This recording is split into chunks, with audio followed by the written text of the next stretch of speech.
Hello, everybody. Welcome to the Monday Sound Stream. Now back on set. We were on location last week, or at least I was.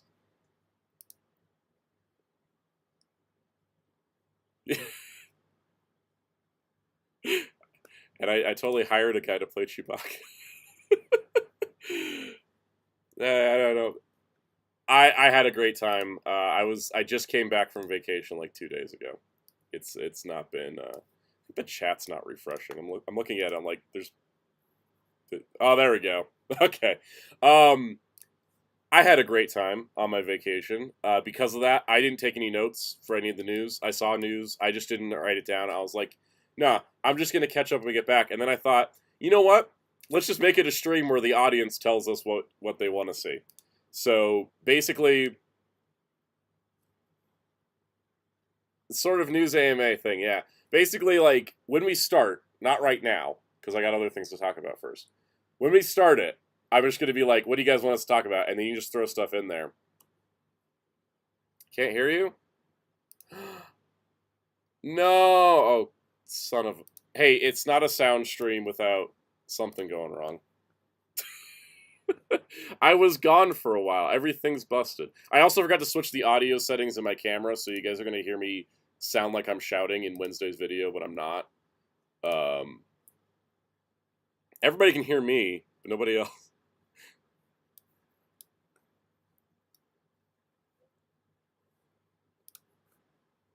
Okay, here we go. MIDI. Did because I didn't change the... Alright, there's the MIDI settings. Yeah, for some reason it completely disabled Discord. Lovely. It'll do that. It's funny because their icons are blinking.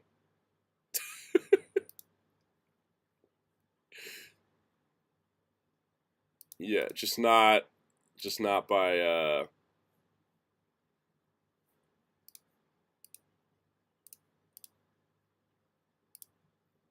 Did that work? Speak. Nope, that didn't work. Okay. Now I don't know what to do because it hold on, let's just try this. I just dropped out of the Discord call. Let's try it again. Let's bring him back. Oh my god, it's just like it's straight up just not working. Yes. Yes, it is. It's multi-output. Wait a second. Oh my god. Discord changed my settings on me. Give me a moment. It's because I haven't opened the app in like 2 weeks, so. Where's the Discord audio settings? Oh my god, I can't find.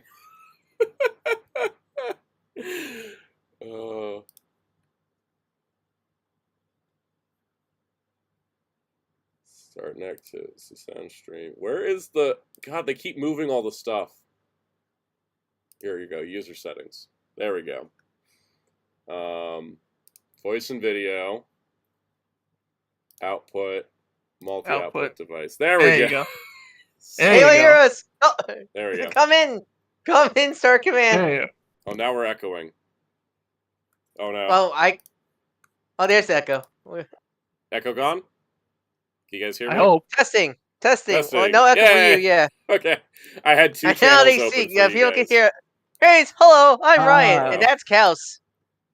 Hi, I'm Soundout. I forgot to check my audio settings. This is the second time this happened today because I didn't change the settings on my camera from when I was filming at Horror Nights to when I was filming at home. So my audio for Wednesday's video sounds like this, even though I'm just talking normal. The game's all up and everything. You're truly a shonen protagonist. Yes. Anyways, guys, I think we should start the show from the beginning. Just kidding, I'm not playing the whole video again. Last week's stream was different, if you guys caught it. If you didn't, the recaps. I just put a new thumbnail on it, so... Man, Sal, you did a really good job green screening your room to look like Disney World. Yeah, no, I did. It was great. No, It was fun. I was like, I need to find a quiet place in the park, and so I just found a quiet like nook in Galaxy's Edge, and then Chewbacca came by, and so all these people were there, and then Ray came by, and all these other people were there. I'm surprised. I'm surprised the Java Yakuza didn't come after you for saying you don't collect Black Series anymore. I know. I was expecting the Stormtroopers to come after me. I had a great encounter with the Mandalorian. I was doing bounty hunter missions, and he was just like, he walked up to me. He's like, "Do you have a bounty on your head?" And I was like, "I don't think so." And he's like, "Anytime someone asks you that, the correct answer is no." Are you lady? Are you ladies man 216? Yeah. For those wondering about the Star Tours, the giant $300 Star Tours vehicle, they didn't have any, but I did get this really cool diecast one for like $18. It's like the newer model one, and it's got like a little like navigation droid that flips up, and I really like it. And it felt like it was I got a cool Star Tours find. Anyways, and it was pretty cool. I did buy some stuff. If you guys notice in the background here, we have a minion. That's Bob. It's Franken Bob, though. Let me introduce you guys to Franken Bob. Chopper went on this trip, by the way. Chopper came with us on the trip, and he turned a minion into a monster. But no, here's here's Franken Bob. I think probably my favorite thing I bought, because he's great. He's a minion. It's like my first Minions thing that I've bought for me, but he's also a Frankenstein, so it's all in my vibe. But that's also why I'm wearing my Horror Nights t-shirt today, because it's new. Oh yeah, that's right. Spin Dash, newer model, but it's technically an earlier one because of crazy timeline lore. Yep. Yeah. Anyways, you guys may have noticed the backdrop. Nobody said anything, but I think I'm going to try to fix the audio, so I'm just going to point it out. I got some new One Piece statues. You're down the rabbit hole. I got there's Trafalgar Laws there and Crocodile. I know they're hard to see because they're like way in the back. Speaking of rabbit holes, I'll tell you, like, once you're interested in getting more Dragon Ball figure arts, like, it's no turning back, because, like, I got GT Goku, like, because he was on sale on Amazon, and he's, like, a really good figure. I'm like, now I need to get, like, Superhero Gohan, and the Mech, and the Piccolo, and the 3.0 Trunks, that hopefully Big Bad has to release and all that stuff. It's like, oh no. I was like, no, I'm not gonna buy figure Dragon Ball. I've got Secret Dragosaurus. Oh no. Yeah, it happened to me with One Piece. I was like, I'll just buy Nami. And then now I got everybody on order. I had to cancel my Dino King because I realized Nami for US comes out November. And I'm like, I'm sorry, Dino King. Yeah. But I'd rather get Nami and Nami instead. So I was at GameStop getting PlayStation credit for Sparking Zero. Speaking of, I want to say, yes. Fighter Chaos. Yes. Fighter Chaos. Fighter Chaos does, thanks to how the world is, got screwed over from payment stuff. So sadly he cannot get Sparky Zero, but I did give him $60. $60, and we only need what, $30 more to get the Ultra Edition, the Deluxe Edition. Deluxe Edition. Yes. Cal, so where's your Ko-fi link? Yeah, do you have a Ko-fi link? Yeah, I do. He does. Yeah. So if anyone wants to be generous, I'll drop it in the chat. Yeah, if anyone wants to be generous to just donate like $30, or just or just a combination of $30 for multiple people, to Fire Gal's Ko-fi, that'll be just enough for him to get Sparky Zero, so he can finally join in. And then we can play it together. Oh, here you go. If he gets the money, if he gets the amount today on stream, we should tomorrow you should have if you get the funds today, you should turn tomorrow's King of Tuesdays into Sparking Tuesday. I absolutely would. Yeah. Make it Sparking Tuesday. I definitely would. Yeah. Heck, I'll even stream it Friday too. Mm-hmm. And I would join him for those streams because I got the game. And there's so in the chat, Sam put down Fire Cow's Ko-fi. It's such stupid bureaucratic red tape where it's like, oh, we would pay you, but you needed this, this, and this that we didn't explain to you. Mm-hmm. Yep. And so if you guys want to help him out, help him get the game, he will stream it. And what sucks, I still have to finish the training. I still have to finish the training, even though I'm no longer like. Yeah. Both V and Sam will be if Cal gets the funds today, on stream. Me and Sam will both be on tomorrow. Chaos will stream tomorrow, streaming Sparking Zero with him and such. Yep. Just to celebrate. So let's get him up to it. We're close. He's close. I'll make this entire week Sparking. So Tuesday, Friday, and then Geek Fighter Saturday. Yeah. Sparking weekend. Hey, speaking of, welcome in the chat, 94 Kun, Dr. Grid, Jamie's World, Jeremy Carr, Jojo Star, Kaiju 1954, Master Ben 95, MG Klein, Miteki T, Psycho Woes, Rollbot 88, Spin Dash, Edging Fortune, and Terry Hong 2005. Welcome everybody. Welcome everybody. So when I went yes, Miteki, just dirty. He just needs just dirty. Yeah, like just dirty to get the deluxe edition. I already give donated Cows 60. So you just need dirty more to fully get the deluxe edition, to get the 3-day early access thing. Mr. Tanuki said, "What did I miss? Audio glitches, technical problems, mild recaps. I was talking about how we want to get Chaos Fighter Sparking Zero. Chaos Fighter. Chaos Fighter. My brain's just all. His altered dimension self from Universe 6. Welcome, Santos Celine and Benjamin Wiseman. Psycho was mentioned. First stream of the month, Sound. Yes, gifted membership. Oh, it is. Wow, you're right. Let me remember how to do that. This year's going by fast. By the way, that play button back here, my friend Eric bought that for me. It's a 3D printed play button. He bought that when I crossed 23,000 subscribers, and it was a birthday gift. Super cool. I don't know why I'm imagining you looking into the reflection that, visualizing the man I want to become. JV World, if you actually donate $100 to Fire Chaos, you are like the truest champ if you do actually do that. Well, that means I get to pay my cell phone bill fully too. I was gonna just do a half and half thing, but if that happened, I'd pay it all. Fighter Terry Chaos Hong, is one of my favorite people, and if you guys can help him out, I appreciate it, because the world sucks when you're trying to get jobs, and especially when they don't pay you for like training work you're doing. Chaos told us pre-stream, but they're pretty much telling him if he wants to, he has to pay for his training. He has to pay for the test for the training, right? Yeah, for the training you're not getting paid for. Yeah, like wow, which y'all told me all this up front. Yeah. If that doesn't tell you how bad, like. And they're like, we need teachers though, and I'm like, I see, but this ain't the way to. Yeah. That shows how bad. It sounds like a scam. I know, right? I was like, did I get scammed by the school department? Yeah, and Sal got 5 memberships. We got Alex Lini, Steve Hono Jazz, Doge 9789, Muhammad Faiz, Dominator. And also Common Jojo, R2 Wingo, Yash Granik Herdkar. God, I'm gonna have a fun roll call to do this week. Brandon Dolion and Clint Jorgensen. There you go. I did 10 because YouTube let me do 10. So thank you guys for your support. It's the first of the month. Membership. If you want to join as a member yourself, you can hit the join button down below. Cool perks like early access to videos. In the case of last week or the week before, lots of early access. Yeah, really cool perks. It helps support the channel. Like I always say, it gives us a baseline to work off of money-wise, whereas ad revenue is always up and down. Memberships, I know exactly how much money that comes in from memberships, and it's really helpful.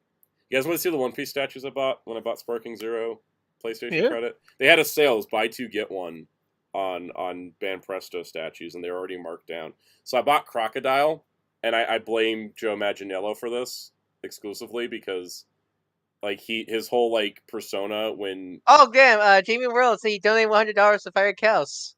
Well, thank you, Jamie's World. Thank you so much, Jamie's World. That's super helpful. The world of job markets is insane, and especially like when we do streaming stuff, it's great. But it's so hard. It's so hard making. I gotta be honest, guys. It's hard making money on the internet with the stuff you love doing, and it's hard making money. Period. So we appreciate it. All right, back to Crocodile. So I got Crocodile because I'm like all interested in the character again because of the live action show, And just like Joe Manganiello have a was talking dog? about like Crocodile's backstory and how it's like informing his acting, and I'm like, ooh, hindsight acting, even better. Does he have his dog? He does not. When is the next season coming out? Probably next year. Probably We have next to year. They guess. just haven't committed makes to sense. it yet. Yeah. That's the one thing I wish both figure arts and anime heroes get on. Well, such anime heroes now they complete the quote unquote complete the Straw Hats. Give us more villains, please. We need Oh, kind of yeah. more villains. It was the only. We don't have any villains. And the only villain we have in any posable figure right now is Kaido from Wano, and that's it. Well, actually, not sure. I don't know what Legion Billy the Billy the Kid is, so I'm not sure what that one. Eustace Kid is part of the worst generation of pirates, but he's worked with Law. He's worked with Luffy. Like, I wouldn't put him in villain camp, but I wouldn't put him in like hero camp. We be rival camp. Rival camp. He's not Luffy's friend the way Law is. Also, look at this Law statue I bought. It's so he was the most expensive one, but like he was still like pretty affordable. Like I don't like the figure. I don't like the figure art. This makes sense to why the cape is not removable. Exactly. It is. Oh, it's funny. Kaiju954 says Soundout goes into GameStop to find a Dragon Ball only to come out with the One Piece. That's my life lately because I like One Piece. Also, Law's like one of my favorites. You give me an idea for a webcomic Soundout where you're like having the One Piece. It's just nobody's seen it. Like it's just like that's a like blurred object in your hand. For me, it's recently been Bleach because I've been reading the manga recently because and does it help that like tomorrow's Prime Day by the way for people, so if there's any deals, keep an eye out for tomorrow for Prime Day. But like, probably gonna grab the last 2 box sets for Bleach. Bleach, so I can make my own Weep Tower of box sets and such. Andreas, all 3 of these statues are Banpresto. I did not realize the Zoro statue was as big as it was because it was all broken apart in the box. Like it comes in pieces. And I didn't realize the Zoro was like massive. Like here he is next to an anime heroes. Like he's gigantic, and I don't exactly know where to put him. I thought he was smaller based on his box size. But I'll wait for my co-host to catch up on the stream to see how big. Yeah, he's big. Oh, I see now. Yeah, wow. With me with statues, like I think for me, I'm probably gonna get statues of characters that don't have posable figures yet, just to have a whole placement. Pretty much. I know that feel, Darklaw. There's a lot of characters that same thing that like all they have are statues. I'm like, well, that's all they got. Yeah, like for example, since there's no Robin figure yet, I'm thinking if I think I'll just have a 1/6 scale statue just to be a placeholder. I got the Banpresto Grand Line Girls Wano Robin because I'm like they're never gonna make a figure of Wano Robin that's articulated. It's just the design's not gonna allow for it. Mr. Shuki says Banprestos are fun, but don't scale well with anything else. So you have to buy more Banprestos. Welcome to what I do now. Let's see. Hellfire says, has Buggy gotten anything? Not outside of statues. I would love an articulated Buggy figure that could somehow also, like, chop. You know? Yep. That would be great. Someone asked earlier what my 5 favorite One Piece characters is. And I'll just do this. I'm not going to rank anybody over anybody. This is just, like, 5. Once you're fully caught up, will you do a tier list of each arc? I'll do a tier list of arcs when I'm caught up, which I'm getting closer. Nico Robin, Trafalgar Law, Luffy. I know it's like a generic pick, but Luffy's one of my favorite people. Hey, look, my favorite character in Bleach is Ichigo, so that's there's nothing wrong with the main character on there. Chopper and I want a wild card pick. Smoker. Smoker's cool. Smoker's great. I am so excited that Smoker's in season 2. Anyways, that is One Piece update. Also, I just casually flashed up 3 Swords Anime Heroes Zoro, and nobody said anything. I really want to get that figure because I got him. He was $13 on Amazon. Oh damn! Wow. And so I snagged him real quick. He's much nicer than the first Zoro. Is his skirt the same, or engineered differently than the first Zoro? It's the same skirt and the same legs, but they did everything else different. His swords are a lot thicker, so. Oh, that's good. Because I don't think the skirt. Honestly, I think I didn't have Anime Heroes design engineer the skirts better than the figure. The figure art looks nightmare. It doesn't look good at all for Yeah. seeing that skirt. All right, Because it's not even just the last skirt; couple it's just One the Piece leg things. articulation. Last couple One Piece things. Oh, MJ Klein says, I'm thinking about going for YouTube Premium. Is it worth it? I mean, YouTube ads have gotten so invasive lately. So Yeah. Pretty much, for me, yeah. I use YouTube Premium not even just for the ads, but as someone who, has a day job. It is really helpful because my job is to build stuff for technology stuff. It's just nice to turn, because the Premium lets you on mobile keep playing the video with your phone like on sleep mode, pretty much. That is so helpful. I tell you that. Just because it saves battery, and also just like so you don't feel like it saves battery pretty much. And also very convenient not to have to worry about your phone always on to play video and stuff like Plus, that. according to my analytics, I get money from YouTube Premium. Yeah, it members. does. It does put money into my monetization category. You just don't have to see the ads. So yeah. Okay, last couple One Piece things because there's a couple more ones. Oh, Muteki says, "Fighter, enjoy the $30 for sparking. Just give me a match on Friday." Absolutely. Awesome. No, yeah. Thank you, got Muteki. I got a special shout out to Muteki. He shows up to all of our streams, like collectively as a group, and we really appreciate you showing up for all those. It's honestly, it's getting to the if point. Muteki doesn't show up, it's weird. Yeah, exactly. he's been kidnapped. Yeah. And Jamie's World, I appreciate you always showing up for these Monday streams. I know the time difference as well. If people keep donating to Cal, we should probably stream the game also Hero. So if people keep donating. I think we'll do something. I got to get this week as my get back into my routine week. And then we could also do a Sparking. Speaking of, what happened the last 2 weeks? The last question I was gonna answer. Sorry, that was a good transition. But 94 Coon says, "What do you think about the infamous 4Kids double One Piece?" So I watched the 4Kids One Piece dub when it came out when I was 8 years old. I was the target demographic, and I hated it. And I'll tell you why. I had a very unique experience with this. I was already reading the manga by that point, so it was off-putting and jarring to me how different it was in terms of the little details. I immediately noticed, why does Sanji have a lollipop? That bothered me. I think for me, besides, let's say you just ignore the script changes. I think some of the voice direction is super weird. It's super weird. Super weird. Because don't know what's going on with Sanji's voice. I see. As a kid, Sanji was my favorite. So when the show brought Sanji in the 4Kids dub, it just I was just I'm done with this show. I don't know what they were going because look, I can understand Country Girl for Robin because of the cowboy look what she had early on, but I don't know what they were trying to do with Sanji. He sounds like this.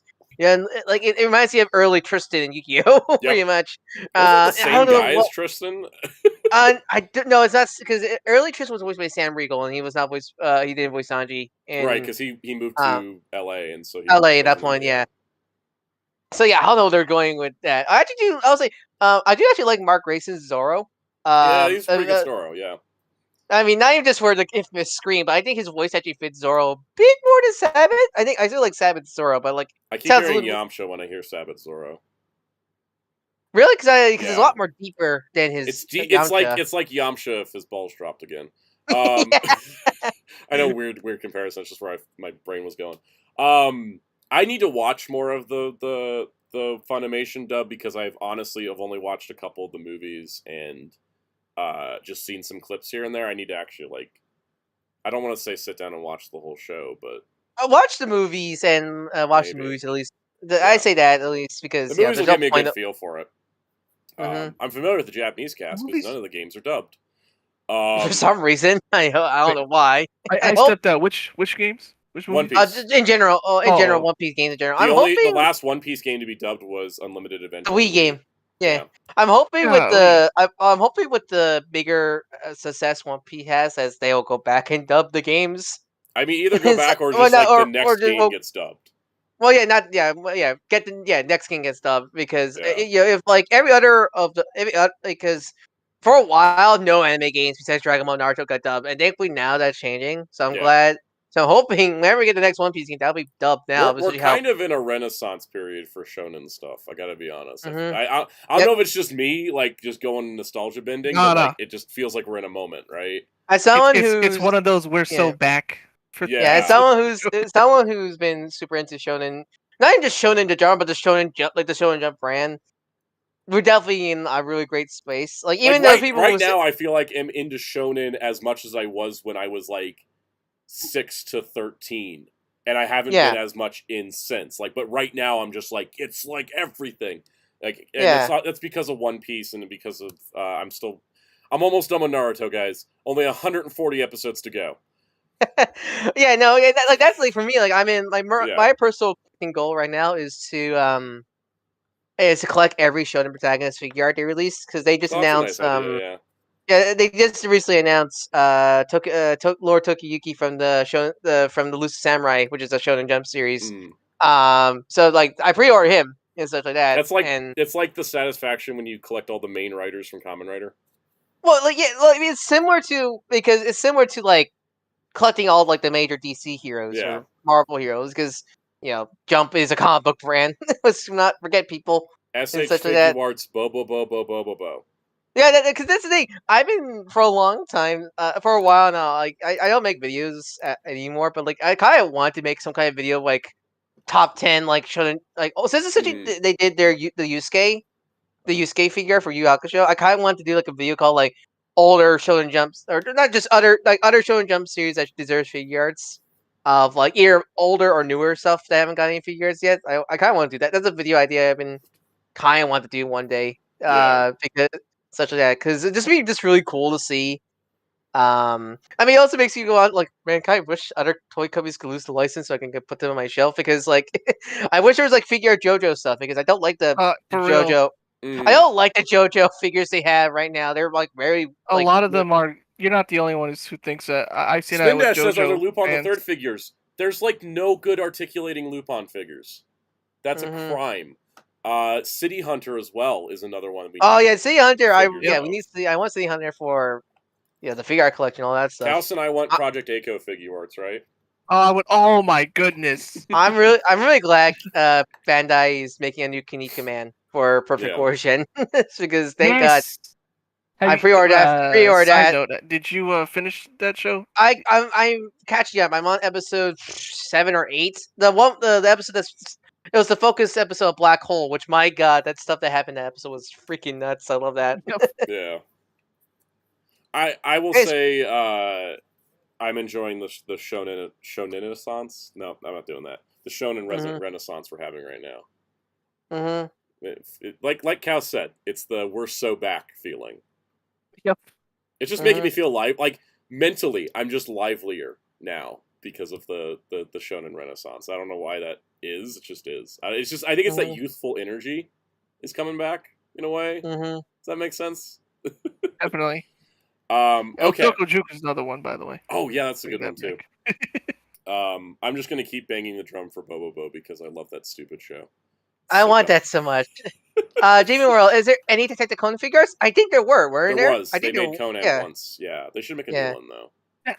I don't get how shows like Conan and JoJo, which are super popular, don't have anything or hardly anything. Yeah.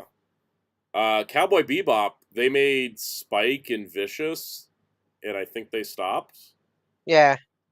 Like, why didn't they do the main crew? I know, right? Let's see. I think that was Bebop at his computer. I think that was it on the stuff. Let's talk about the channel recently, because oh boy. Matiki said Conan was reissued this month.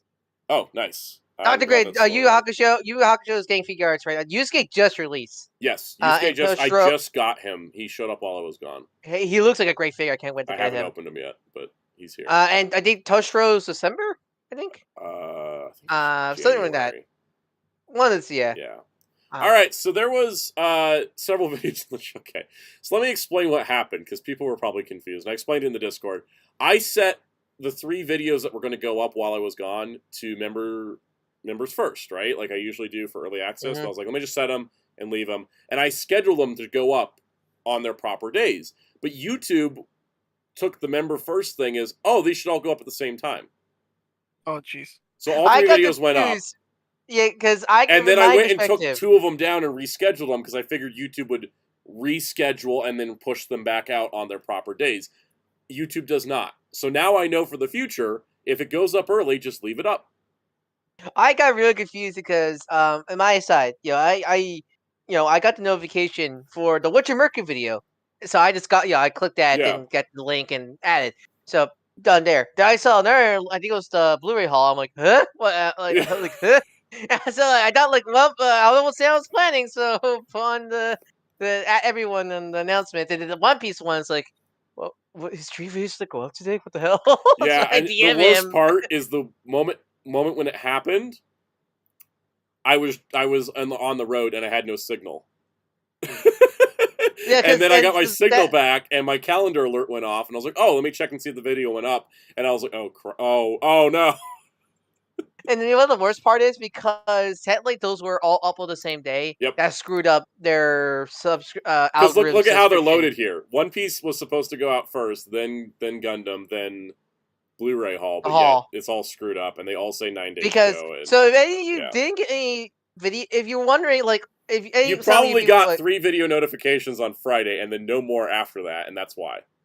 And it oh yeah, sucks. or That's not what if was you're wondering, intended. if you miss out the announcements and just go by your subscription feed, or Yeah. for people who aren't on the Discord, who aren't on the Discord, for example, There's 2 they more were like, videos you may have missed.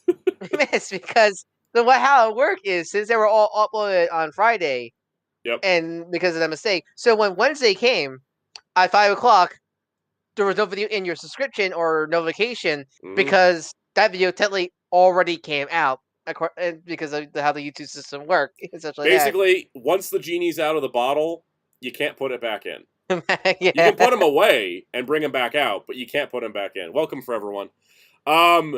Anyways, I know now for the future. So, I also, in my Wednesday video, I'm like, hey guys, you should go check out these 2 videos you may have missed.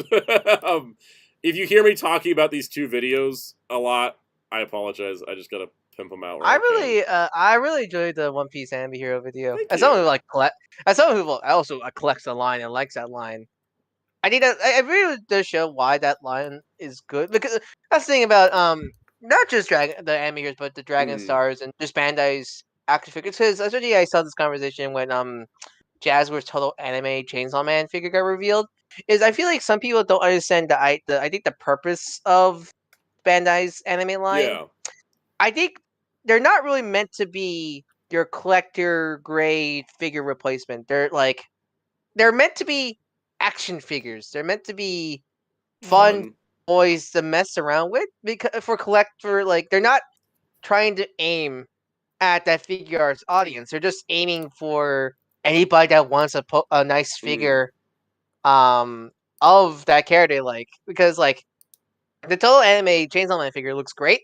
Honestly, it looks as good as the figure art, but that's a collector's figure. I can tell that's a collector's figure because of all the tiny small parts and changeable parts.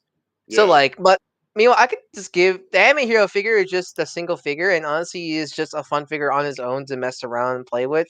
And also, I could easily give this to a kid also, because it's just a simple figure. I think that's the purpose of the anime Bandai's figure lines. They're not meant to be like the high end collectible figures that you put next to your figure arts and such. Like, no, I don't think that was ever the goal for No, definitely their not. line at all. They're just meant to be fun action figures for your nice, essentially affordable action figures for your collection. They're not the most high end figures, but I don't think that was ever the goal. That was never ever the goal of the line and such. That's why I always say Dragon Stars always just gives me the reason why I really collect Dragon Stars, because they just give, because I never collected the Jax or Irwin Dragon Ball stuff, because those are, I think when I started getting the Dragon Ball, those are gone at that point. Mhm.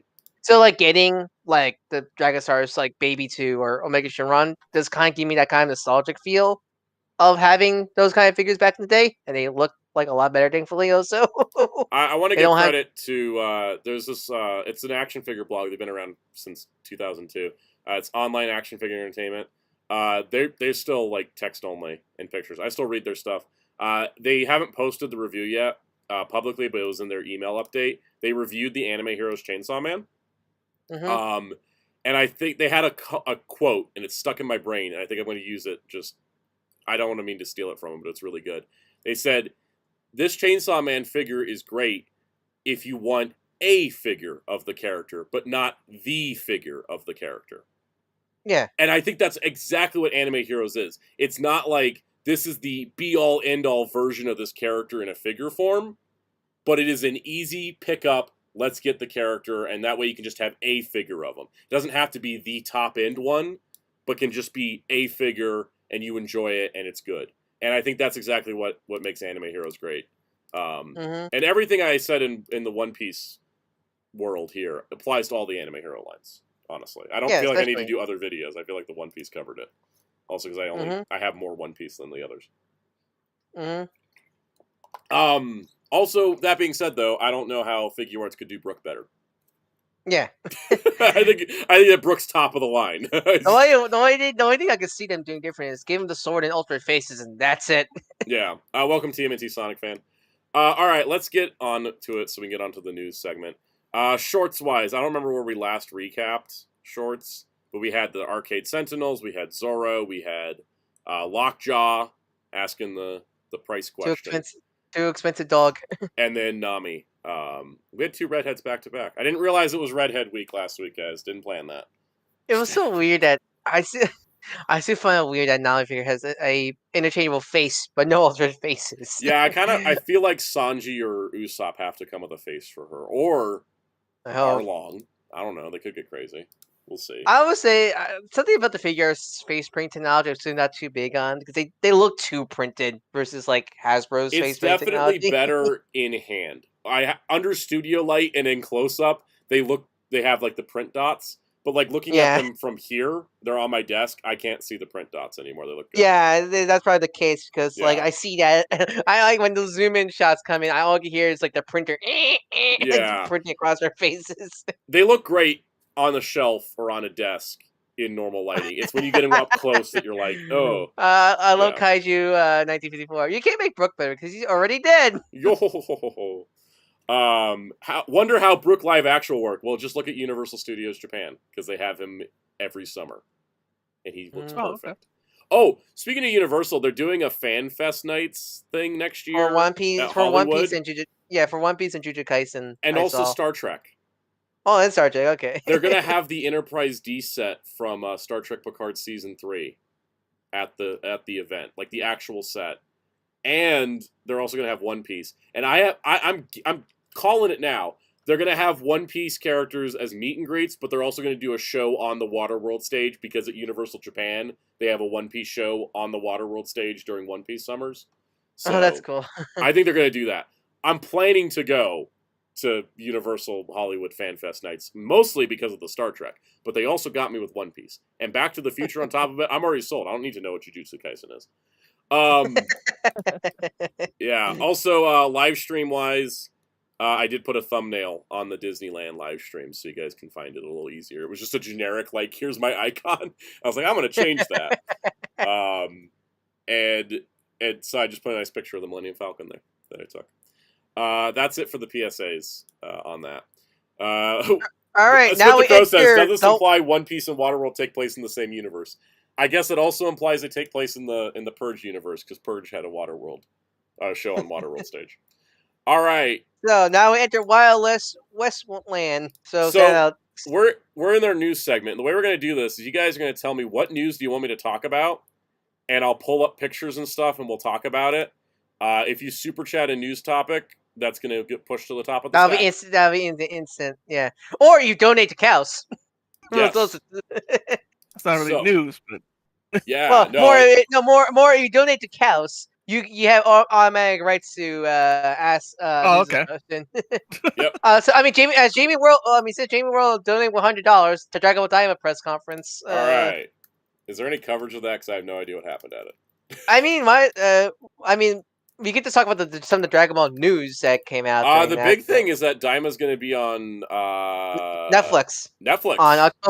On October 18th. We're not chained to Crunchyroll. That's so That's good. Great. Because I get Netflix free from my cell phone, so like, so I'm like, great. Yes. That's great. I do not want to pay for Crunchyroll Premium, guys. Yeah, no, exactly. I'm so happy I don't have to.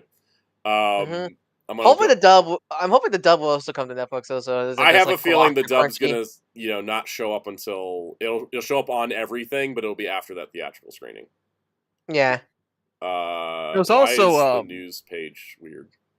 it's a lot of news, but there's one thing. It happened right before we got on. We found out about Dragon Ball. The narrator, the Ocean dub. Passed away. Yeah. That was sad. Mhm. I can't find the news article for the Dragon Ball news, but I'm just very excited for Daima. There was also I forget that this happened before last week, but no, yeah, we did cover that. But so yeah, want to talk about the figure arts since we're on Daima already? Let's do the figure arts. Yeah, I'm gonna knock those out because you guys asked me about it while I was at Disneyland, and I could talk about it, but I couldn't really like. I wonder if one of the figure arts is one of the ones I'm thinking of because I don't know if it's. I know it's Vegeta, but I don't know if it's Daima or something else. I think it is. All right, let's start. Let's just go through these real quick. Oh, that says PSAs. Whoops. Viewer choice news. Toguro, younger Toguro, 100% power Yes. from Yu Have Hakusho. you seen the photos of figure arts Toguro Kels yet? Yeah, I saw from here. Is there is there a shot of him with Yusuke? Because I know some people are not happy about the size difference. How they There's scale. no size, like there's no standing size next to Yusuke.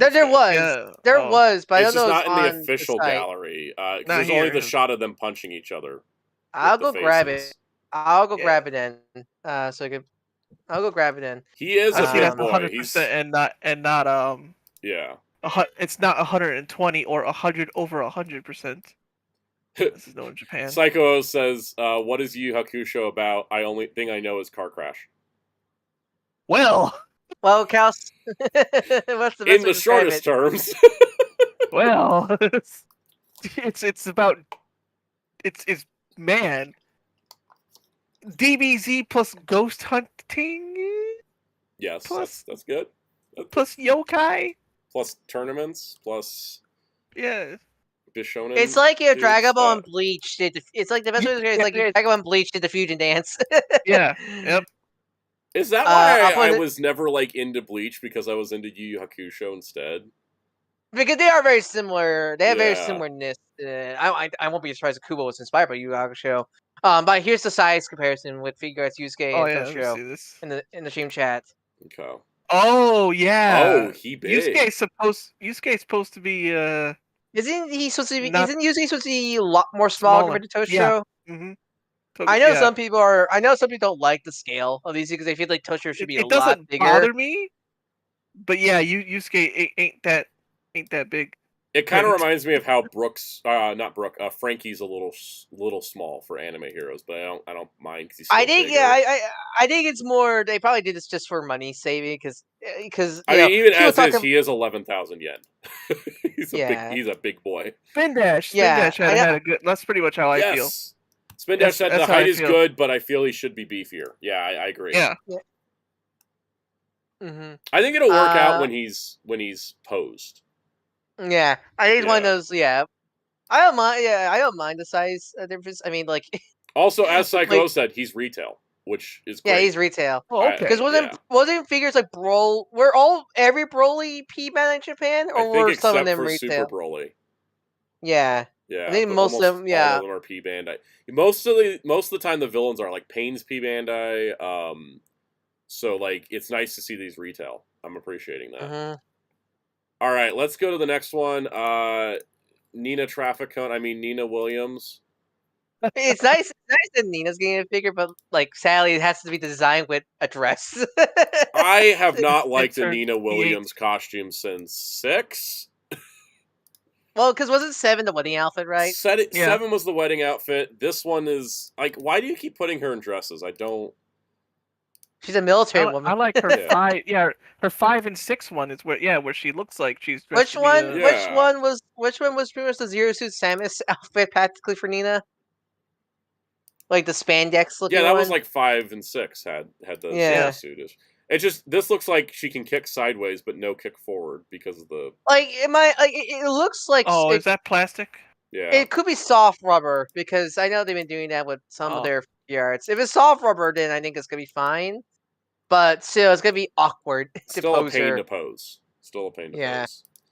All right. Mecha Gigantron from Ultraman Rising. Great, Kind we're getting it. Great, we're getting it, but I can't buy it because it's so expensive. 22,000 yet? No. Man. I'm always surprised they're No. doing Mecha Gigantron first before regular Gigantron. I guess because they're Interesting. like, there's a basic Gigantron. I think also because they could since they're releasing Ultra Dad, you can recreate the final battle with the two Yeah. of them and such of that. Spin Dash says Z Broly 1P Bandai 2 con exclusive, Super Broly 2 retail 1P Bandai 1 con exclusive. Okay. Okay, so they got How better big at is Broly. Z Broly usually? Because I know He's he's bigger than Z Super. Broly, yeah, Z Broly was a lot more bigger than Super Broly. But then again, the original Z Broly was using he was a 1.0 figure, Dragon Ball figure, I'm Yeah. pretty sure. So he scales a bit differently than next year 2.2 and 3.0s. Guys, look, And it's yeah, our boy what Shikamaru. what a drag. I'm so happy he got made. I've been looking for like somebody besides the main like 4 characters that always get made. Yeah, I'm really glad It's- they're doing one of the side characters because like that's my problem with that's my problem with a lot of the other figure arts shonen lines is they don't do any of the side characters at all. I mean, if So you I'm look really at glad. anime heroes for Naruto, that line is 60% Naruto and Sasuke variants. Hey, at least we got one Gar. Yeah. At least. But I'm pretty happy that Shikamaru's next. I know we talked last week. Someone was like, "What if Hedon's next?" Because they've been kind of doing these versus pairings. Mm. I would love that if it was Hedon next because they have been kind of pairing the figures up. They haven't been doing What like Shikamaru? standalones. I forget. Shikamaru's team was not. Was it who was in Shikamaru's Choji team? and Ino. Okay. I don't think I because I imagine the next. I want the next side character of Naruto to be either like probably Hinata. I mean, makes sense. You should It have would the make wife of the sense. main I'm character. also You like, should have. where's our kid Sakura? That's an incomplete team. That's they got. you just need you just need to do her and that's it. You don't need to do yeah, any other part 1 part 1. Sakura ain't there? Yeah, they I don't feel like have you part should do 1 Sakura, just part 2. Yeah, just I feel like you should just do one. Just I think you I just also only mean need to do she could be her. P Bandai if she needs to be. I'm not going to be Yeah, picky. I feel like I just feel like part 1 Sakura is the only other part 1 character you really should do because as much as I would like that other part 1 it's just going to like take too long to make the designs. characters Yeah, in one so way. Yeah. just complete Squad 7 because Kakashi can fit with both. Because the thing is, we got Orochimaru, and he fits with Jiraiya, who they re-released, right? And also fits with Sasuke. And then you had Obito, who goes with Kurama Link, and he also goes with Kakashi. And then we got Itachi, who goes with Sasuke and goes with Naruto. And Itachi's like the center because he's part of the Naruto top 99 line. But he's so still. that's What I like, mean is that he's not a one-off. Same with Minato. Yeah. They're not one-offs. But then after that, after they did the Naruto top stuff, because they were the top 2 winners.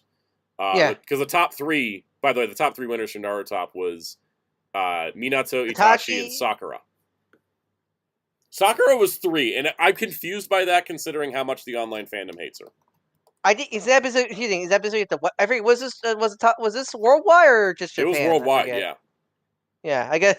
But anyways, then they did Stage Mode Naruto, and they did Pain as the next figure, and that was an iconic fight. So Shikamaru is next. The Hedon theory comes from the fact Shikamaru comes the lighter.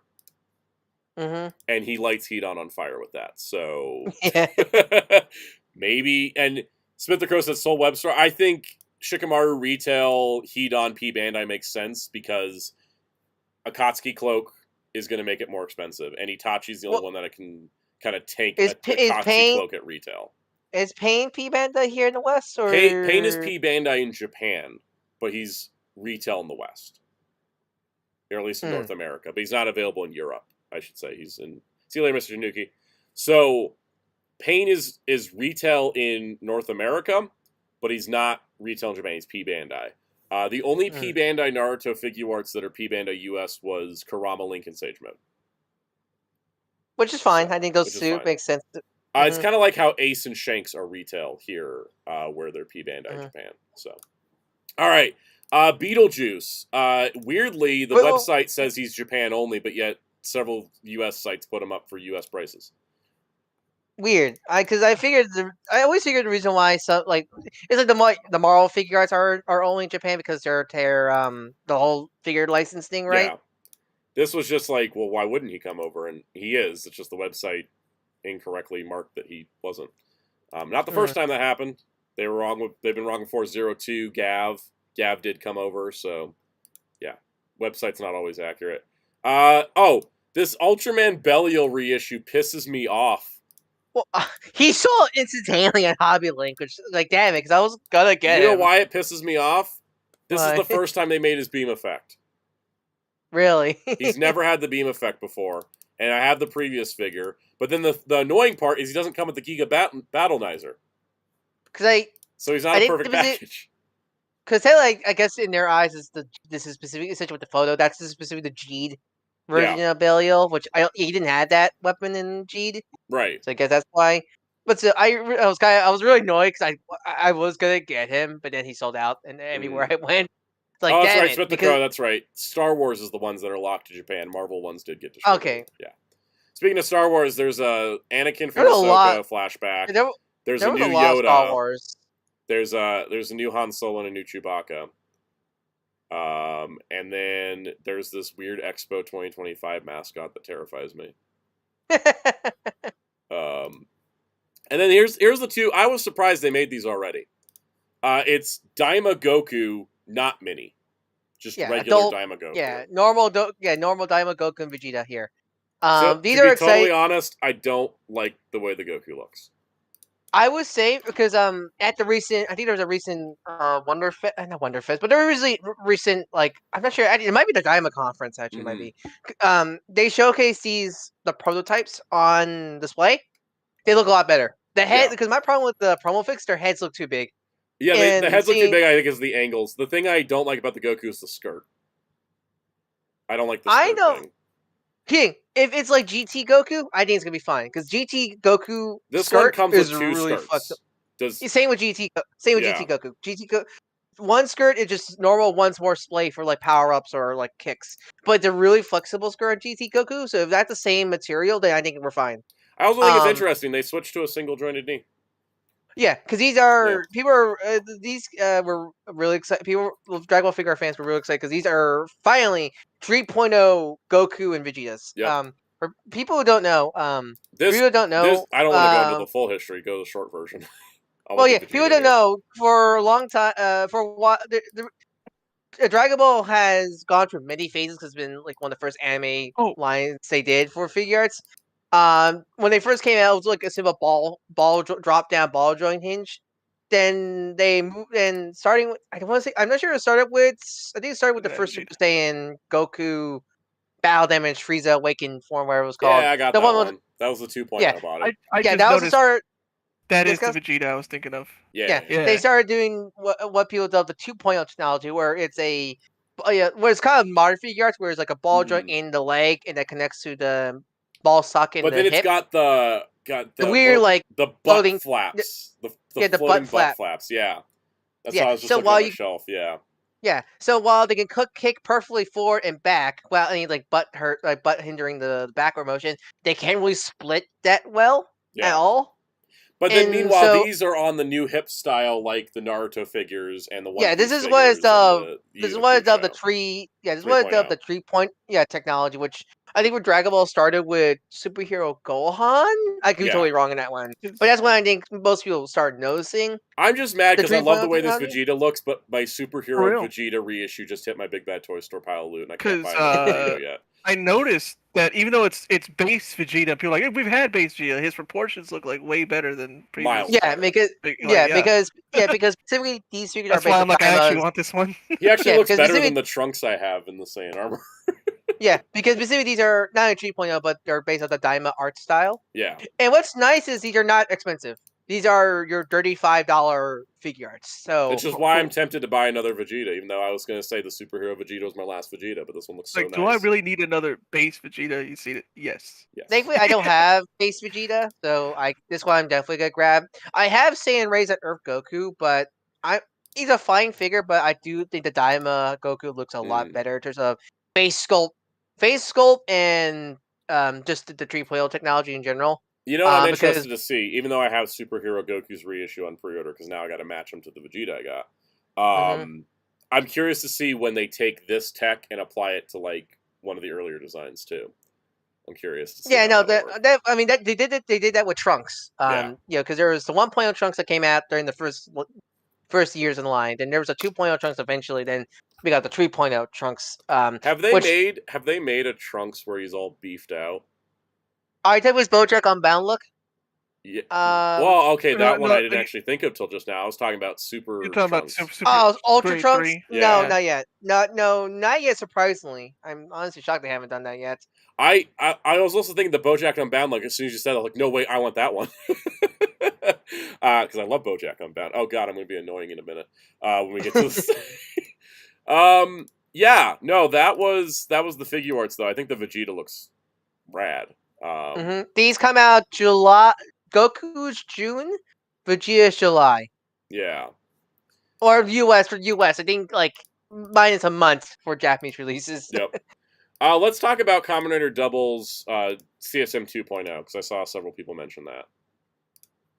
All right. Okay, so we've been waiting a long time for them to do the 2.0 version of the complete selection modification double driver because they did like the 1.5 and the Futo PI version. It's like, when is 2? It was like Kingdom Hearts up in here. They finally did it, and it's 44,000 yen. And I won't lie to you That's a guys, lot. I'm tempted. Also, this way to come back. Jamie wrote both Goku and Vegeta are retail. Yes, they're both retail. Mhm. Okay, so this, of course, is the 2.0 double driver. It's got the belt, adult size belt. It now removes from both sides of the belt, which is upgrade. The Gaia memories here, you get all 6 Gaia memories, of course. You get the maximum drive slot. So it's going to have Shotaro and Phillips' voices, but they're going to be from archive audio. And I know... Yeah, I imagine they can't get those actors back. Yeah, the actor's too popular. The archive audio is going to be fine because I cannot tell that Renamon's voice is archive audio on my SCSA D-Arc. I can't tell the difference. I would have just gone with the Futo PI actors, but like I picture people throw a hissy fit. Well, I think the if it Futo was PI them. actors, because they already did theirs. They did the 1.5 Yeah. Futo PI version. They already did with the Futo PI actors.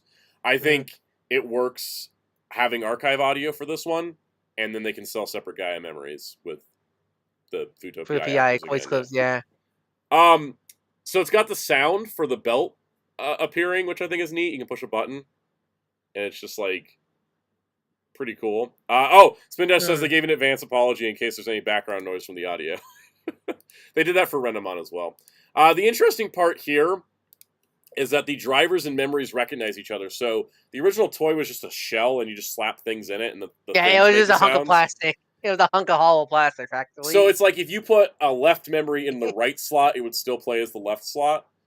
But now it like knows, the memories now know what slot they're in.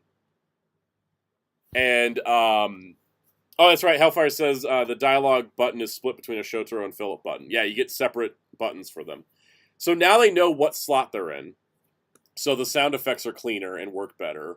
There's a second mode where you can do a 2 people, 1 person mode, where essentially if you have a second one of these, it'll send an IR signal for the Gaia memory transferring to the other belt. But if you have any other belt, you can have the delayed sound and have the sound effects coming out of the 2.0 as if you put the Cyclone memory in one and then it copied over to the Cyclone memory of the other. Which is kind of amazing. Also people, also PSA for people, the Sparky Zero 3-day thing early is now live. So oh god, now? Yeah, it's live now. Was it Midnight Japan? Yeah, it's live now. Wow. I just checked my PS5. It's live Holy now. crap. Don't leave the stream, people, please. We're gonna talk about Dragon Ball. You can How big is the file size? Oh, 28 gig. 28 gig. It's smaller than KOF 15. No. It's half the size of Kakarot. Yeah, half the size of Kakarot, which That's is impressive. crazy. That KOF 15, which doesn't even have as much. 91. It's 91 gigs. Somehow it's that for real. Oh yeah, they show off Cyclone, Joker, and Psycho says, how do I get the second memory? I think if you have a Cyclone memory and a Joker memory from any of them, you can put them in a mode to do it specifically. Oh, by the way, like the stream if you haven't already. Yes, please hit the like button. It really helps.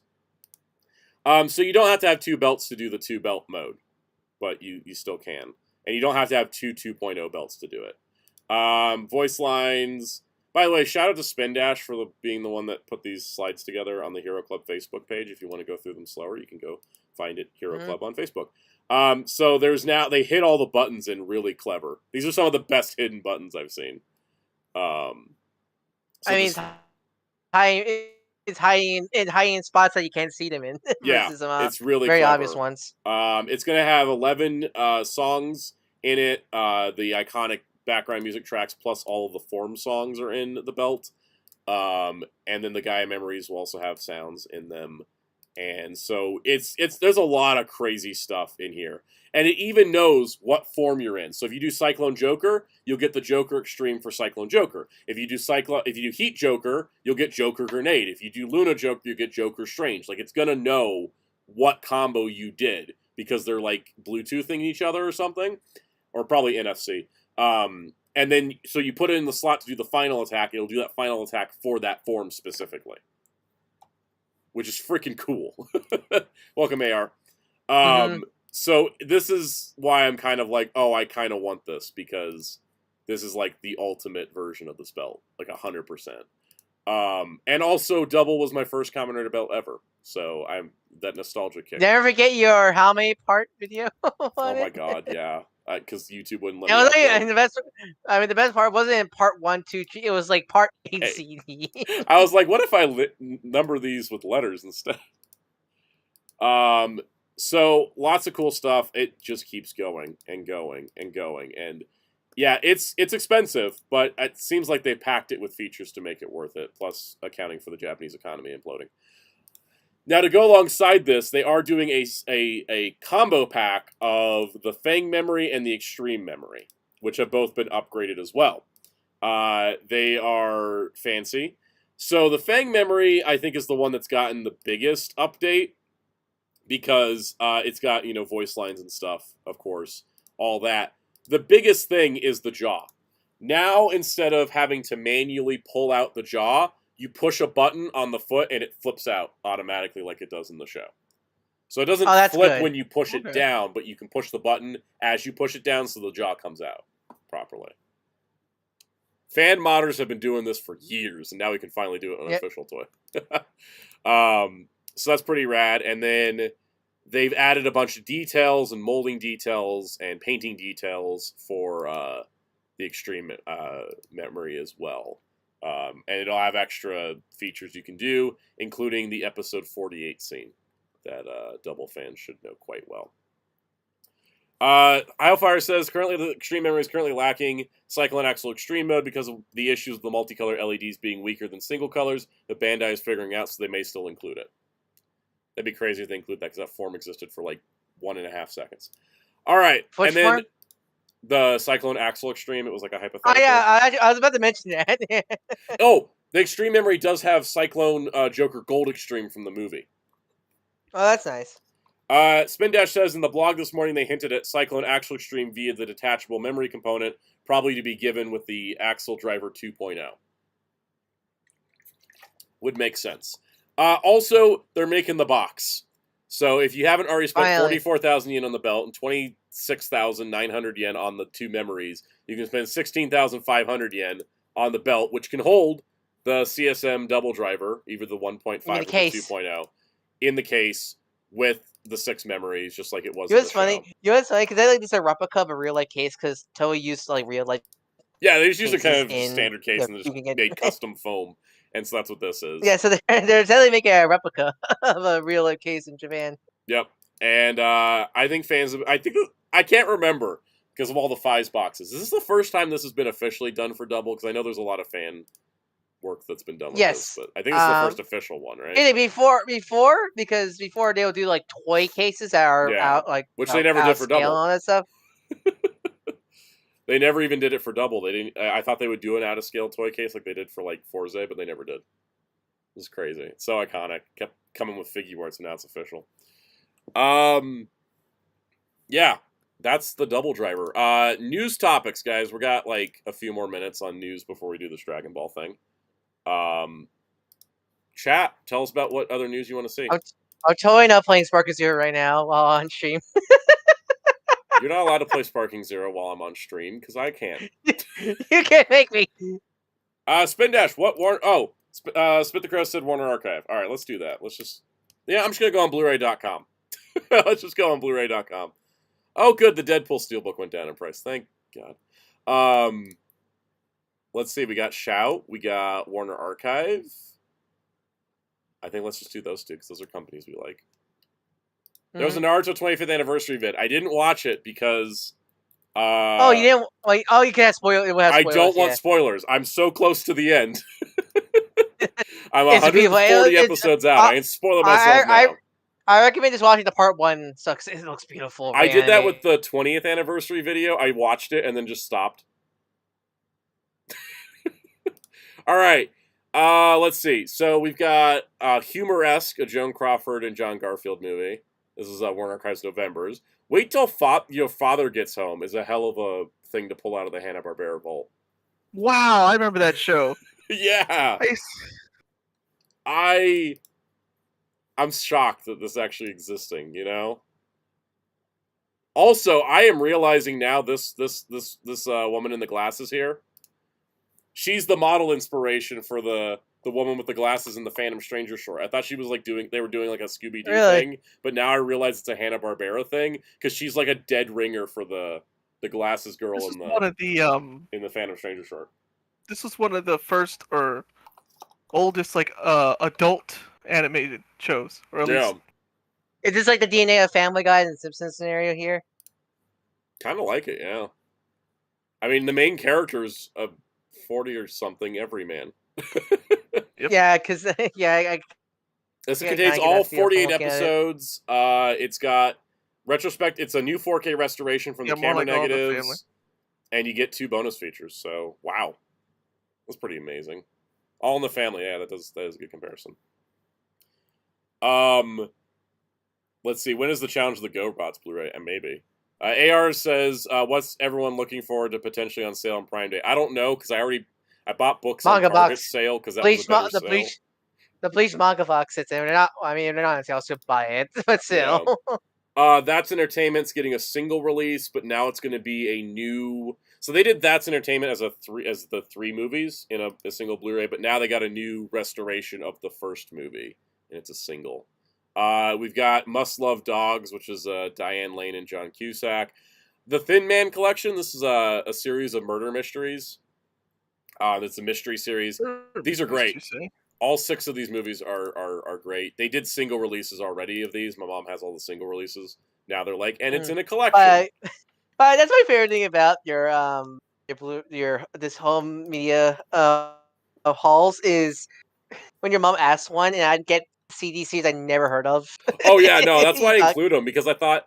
Like, when I first did the Blu-rays, I'll just do what I got. But I was like, you know what would be fun if I just, like... And here's the Waltons. Like, I think it really mixes up, like, the stuff, you know? Because it's stuff we wouldn't talk about otherwise, right? Yeah. Right, Cows? Yeah. Also, good to know when your house gets ready, you have a defense brick to use. I do. That thing is a brick.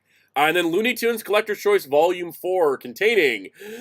Along Came Daffy, A Bone for a Bone, The Cagey Canary, The Fighting Ones, Dangerous Dan McPhoo, Devil's Feud Cake, Double Chaser, Double or Mutton, Fox Pop, Hen House Henry, Holiday for Drumsticks, Hop Along Casualty, Hide and Go Tweet, The Impatient Patient, Longhorns Floggled, Meatless Fly Day, Mouse Warming, Mouse Mesmerized Cat, Muscle Tussle, Muzzle Toff, that's a good pun. Peck Up Your Troubles, Quackshot, Road to Andalese, The Sneezing Weasel, Streamline Greta Green, plus Lighter Than Hair and Stork Naked. Wow, that last Thankfully, no. I mean, what's nice, it doesn't sound like there's any race stuff in this one. Yeah, I believe only one of these has been released before on home video. I think a lot of there's a bunch of these are from VHS and Laserdisc. Some of these have never been released on home video, just like the other collections. It's really great. I want to talk about this I Love Lucy collection. Hold on. Speaking of things I'm buying for my mom. Lucy? This is the most bonkers set I've seen lately. The I Love Lucy Complete Series set. Check this out. It is 33 Blu-rays. Is the entire show. Okay? In one box. I think this is the first time I've seen like a thick case for a Blu-ray set like this. I know, that's like the thickest Blu-ray case I've ever seen. I own Star Trek. This is 33 Blu-rays in one set, and it's a list price of $100. Wow. I mean, that's You how can many get discs? this or Geats. Wow. At least that's way more episodes. I mean, Yeah. That's here's how many discs? How many discs is this? again? 33. 33. So that's like, And, I don't know, and like Amazon already has it down to 72, and it still has a month to go before it that's comes like out. that's like almost $10. Not exactly $10, but like still, the price to value makes sense for this. Yeah, exactly. They had originally released season 1 and 2 on their own, and then they stopped because they weren't selling. And so now they just circle back around. They're like, screw it, here, have it all at once. Like, CBS is a funny company, guys. Here's the crazy part. So, it's every episode, all 194 episodes, plus all of the sequel series, the Lucy Desi Comedy Hour, plus a never-before-released colorized episode, and there is all kinds of cool stuff. So, they've remastered Lucy Desi Comedy Hour with the long missing footage. There's cast commercials, which are commercials with the cast in them, included as a bonus feature. There's long lost flashback scenes that were from reruns that have been remastered. Part of a 1959 CBS Fall Preview special. Original opening and closing credits have been fully remastered. The original pilot, the movie, audio commentaries, Lucy on radio broadcasts, flub takes, slideshows, cast bios, photo galleries, production notes, only on season 1 and 2 because those are from the individual releases. All that for like $72 right now. 33 discs for 194 episodes. List price of $100, currently $72. And you guys wonder why I haven't bought Geats yet. Because, like, and this is what I mean by value, right? This is cheaper than the Witch from Mercury steelbooks. Man. And to be, I will say about going to the Witch of Mercury's things we did, is I think we will get a standard version of those eventually. The show's too popular not to get standard versions. I just hope the standard version is cheaper and not the same price because it's. No, I think it will. Yeah, it better be because what I would hope is that the standard release, is just here's both seasons in one set.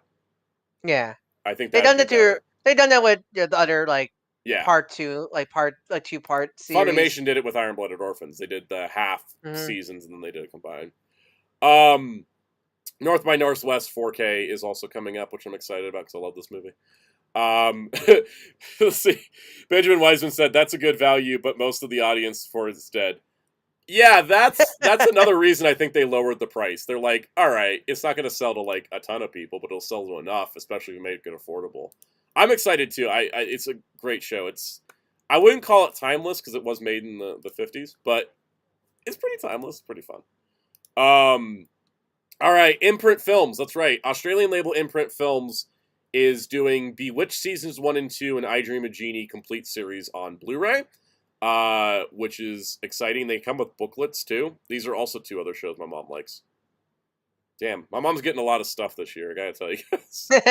White Christmas is coming out on 4K the same day as I Love Lucy.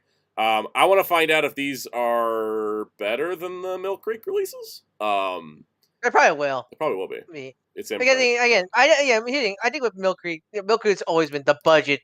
Yeah. Yeah. So anything that's gonna get released out from Mill Creek is gonna be automatically better because that's the whole idea. There's also a really fun bit that they did as an homage to Bewitched in the Agatha All Along ending credits, and I liked it. Wait, is that out yet? Is that out now? Agatha All Along, yeah. It's episode 5 airs on Wednesday. Man, the marketing that just shows how sad you're not interested, or the marketing's been bad. I think it's a niche audience kind of show. It's the kind of show I like, though. They also didn't spend that much on it. They said it was the lowest budget of a Marvel show, and I was like, good, we need more of this.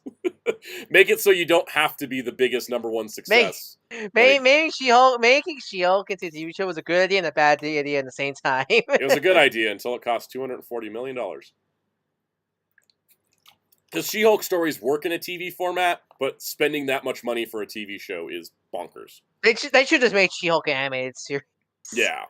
But that being said, Agatha All Along, it doesn't matter if its viewership's not that great if it costs less than Echo, which also cost, Echo was the lowest budget, and this is like under it. And the thing with Agatha is that it's like it's witches, it's spooky, and it's all practical effects because they have a minimal CG budget, and I'm all here for it. I love it. I haven't seen episode 4 yet because I was out of town, but I'm gonna wait till Wednesday and watch 4 and 5 back to back. But I'm enjoying it. All right, and then sorry, Blu-ray.com. I have ad block on so my bandwidth doesn't die. Shout Factory's got a heck of a December lineup. Pretty great.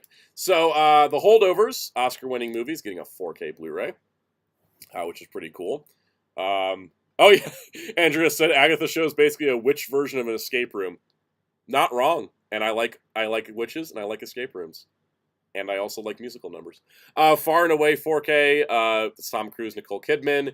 Golden Harvest Volume 2 Shining Stars will be another box set containing Beach of the War Gods, When Taekwondo Strikes, The Skyhawk, Shaolin Boxers, Slaughter in San Francisco, Legacy of Rage, The Master, and Hitman.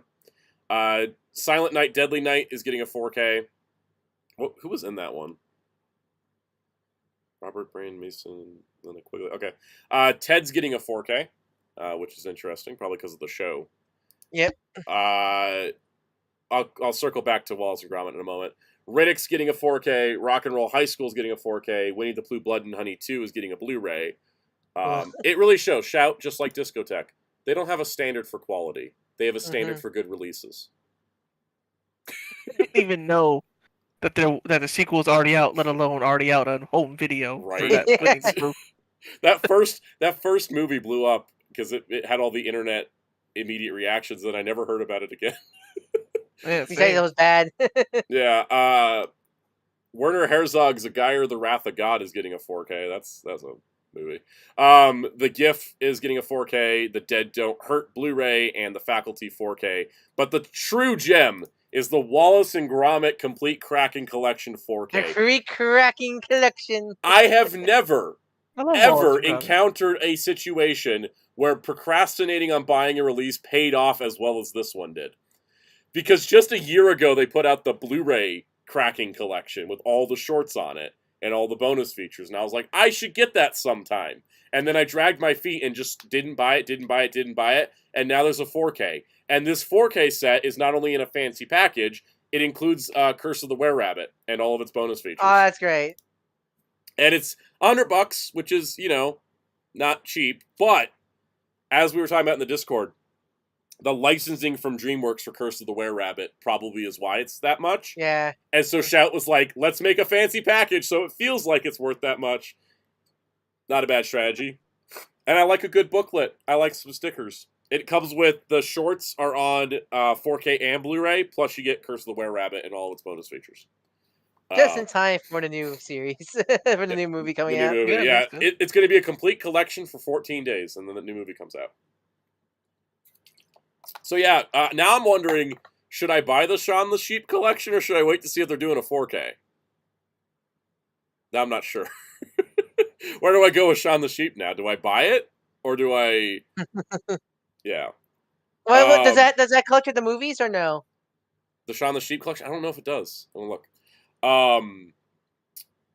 Spin Dash says not just Curse the Were-Rabbit, but also the special features and DreamWorks version of the complete collection. Yeah, so it's like basically everything in one box. Mm-hmm. It's a complete raw as a Gromit. Yep. Yep. How do you spell? Isn't it? Oh yeah, there we go. Wallace. Shaun the Sheep contains. What has it got in it? What's the contents got? It says complete series. Episodes 1 through 170. It comes with the Farmers, Llamas, and the Flight Before Christmas specials. It does not include the theatrical film Shaun the Sheep movie and Shaun the Sheep movie Farmageddon. So maybe I should wait. Twilight thing. Maybe I should wait and see if they're like, oh, Yeah. this Wallet and Gromit sold. Let's do a similar set for Shaun the Sheep. Yeah. Let's see. Spindash says they also said the audio is new. Hopefully, they fixed pitch and timing issues in the Happy Birthday song. Yeah, that's that. There was a song rights issue with. Was that through the time where WB was trying to copyright Happy Birthday? Was it? So I think it was. All right, that was our Blu-ray news section. There's some good stuff coming out. By the way, I haven't decided which Deadpool and Wolverine Steelbook I'm going to get, which sounds insane because you think I'd just get the Wolverine one. That's Wolverine, not the yeah. decision. I'm buying the Wolverine one. The question is, am I also buying the Deadpool one? Just cause. I mean, just cause. Here's the thing: the Deadpool one has I mean, it's a good Wolverine one. on the inside, and Wolverine has Deadpool on the inside. They're both 4Ks. They're both 4Ks, yeah. I don't even have a 4K screen, so. They do come with Blu-rays too, though. So, and there is a regular okay. Blu-ray. They're doing the full loadout. The only thing 4K in this house is the Mac I'm on. That's it. Yeah. Wow, this image was gigantic. I was trying to load it so I could show you guys, but the Wolverine Steelbook did sell out, so I'm kind of glad I ordered both.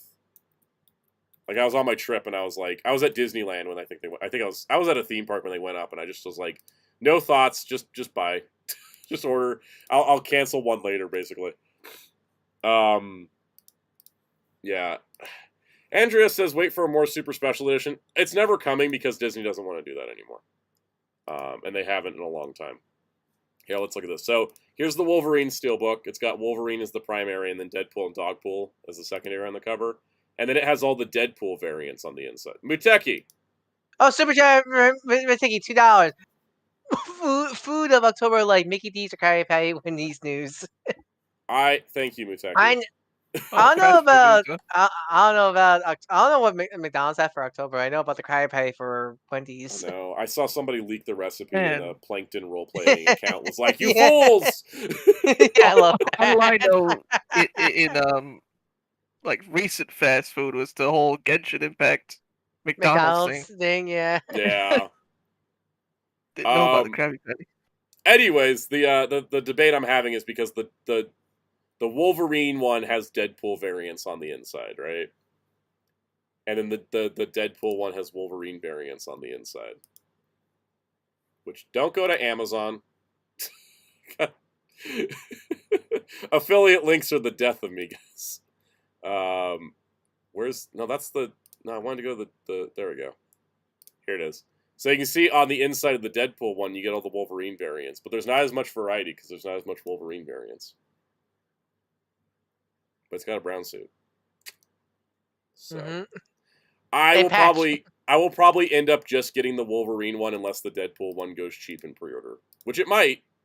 Planet of the Apes got down to like $30 before it came out, so let's see how it goes. But I'm definitely getting Wolverine. The question is, but if also Deadpool. Oh yeah, I saw Target stores are getting rid of their Blu-ray sections like the fools they are.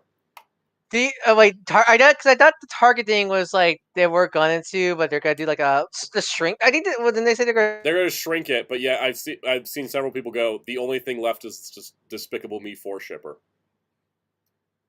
Wow. Mm-hmm. Did you hear about Best Buy is very really expanding their toy section now? Whereas apparently they're gonna expand it to do like Tamashii and Bandai stuff, and I'm like, or it's like, that might be dangerous for me personally, but yeah. It depends. I mean, at this point, if it's like the distribution they get for Hasbro stuff, it's not going to be great. I mean, yeah. I mean, so it's going to be expanded. Best Buy really just becoming GameStop 2, pretty much. Then, I haven't walked into a Best Buy since they stopped carrying physical media because that was the reason I went to Best Buy.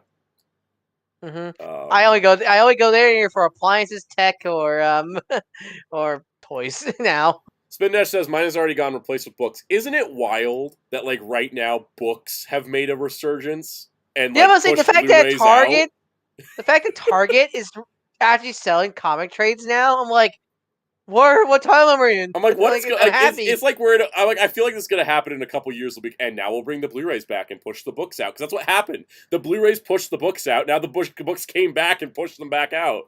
It's so weird. I like Barnes & Noble because you can find everything at once. What I don't like about Barnes & Noble is they sell Blu-rays at list price. Yeah. I only buy from Barnes & Noble when they do like those 50% off Arrow Video or Criterion sales, because that's when they're actually worth it. Walmart. I was at a Walmart yesterday looking for Chocolate Bark. And they had like a section that was like Disney 100, and right under it was Dragon Ball, SpongeBob, and then Power Rangers Dino Thunder. I was like, well, one of those was Disney. Spin Dash says Best Buy is my physical game stores and nothing else. If I buy a physical game, I go to GameStop nowadays. I know it's weird, but there's a GameStop closer to me than Best Buy. Let's say the reason why comic shops get... There's a reason why most comic shops get their revenue from Funko Pop sales. Let's say that. The thing with books is it's so weird to me because it's like everybody went to digital books and then they're like, you know what, this isn't better. We like physical books because our eyes are bleeding, and so like books got a resurgence now, and just like reading in general got a resurgence. But now I'm like, at some point people are going to be like, and now I'm tired of digital movies, and then they'll want Blu-rays like in a big resurgence again.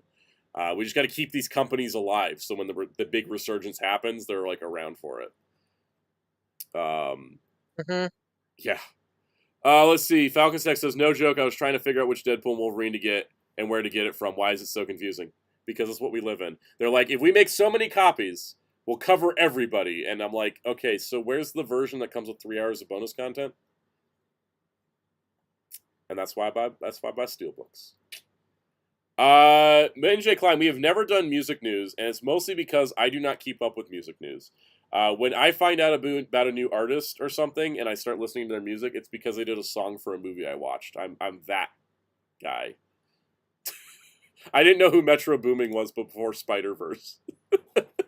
But now I do, and I listen to music from him. That's how my brain works. If I hear him in a movie, I'm like, ooh, I like that person. Like, I started listening to Dua Lipa for a bit, like, after Barbie. It's just, I wouldn't, like, my brain doesn't even, like, process music otherwise. That's me with anime Japanese bands, where it's like, oh, they did this opening and this opening. Now I recognize them. I know, right? I mean, my favorite band of all time is Man with a Mission because they did a Gundam theme first. That's how I found them, was through the Gundam theme, and then I was like, oh wow, I love their music. You know about their Log Horizon theme? The Log Horizon theme is great.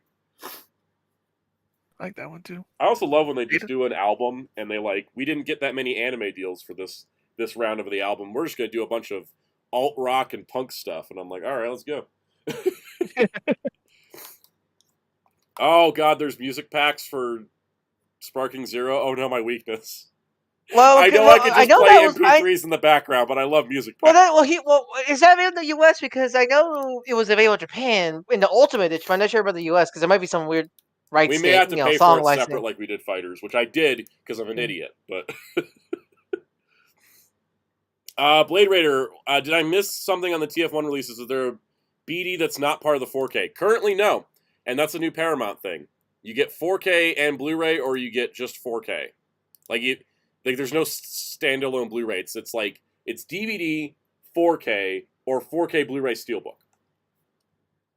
Very odd. But I think they're just kind of like, I think they looked at the Blu-rays, like the Blu-ray sales charts. You can tell there's nobody buying, like, if people are going to be buying if people are buying an HD format, they will go 4K, but there's no, like, 4K market separate from Blu-ray market. Like, people will just, like, it's like, I don't know, it's, like, weird. You, like, look at the charts, and it's like, if people are going to buy an HD format, they'll typically just buy 4K. But then, so it's like the Blu-ray only market might start shrinking with these big studio movies because they're trying to cut costs and not print so many SKUs. Disney excluded, they're going to do all of them. But like, Paramount's like paring it down, so it's like, let's just do 3 releases: DVD, 4K, and then 4K plus Blu-ray Steelbook. Which usually I go for the Steelbook because I like having the multiple copies. So, yeah.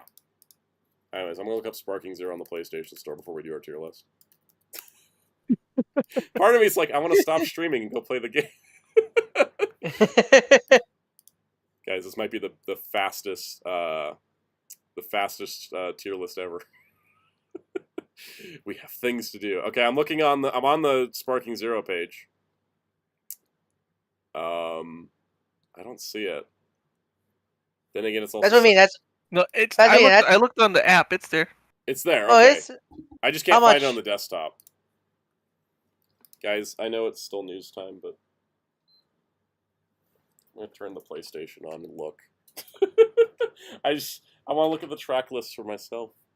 I can check right now. I'm on. I know, but I already turned mine on, so...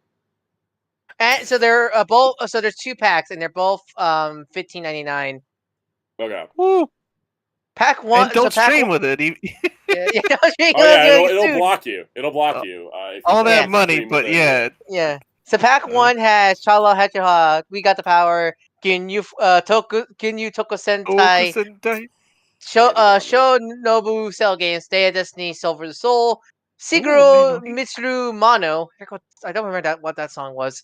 Chozets Daimak, Choppa's theme, Ku Kyo Kuno Battle Instrumental. Is that Ultimate Battle? Yeah, it's still an Yeah, instrumental. They actually. cannot license it with the Da, actual. da, da, da. Because like Akira so Kushida. fun story. Everybody's mad that Funimation dubbed over Akira Kushida's song, as they should, because you don't dub over Akira Kushida.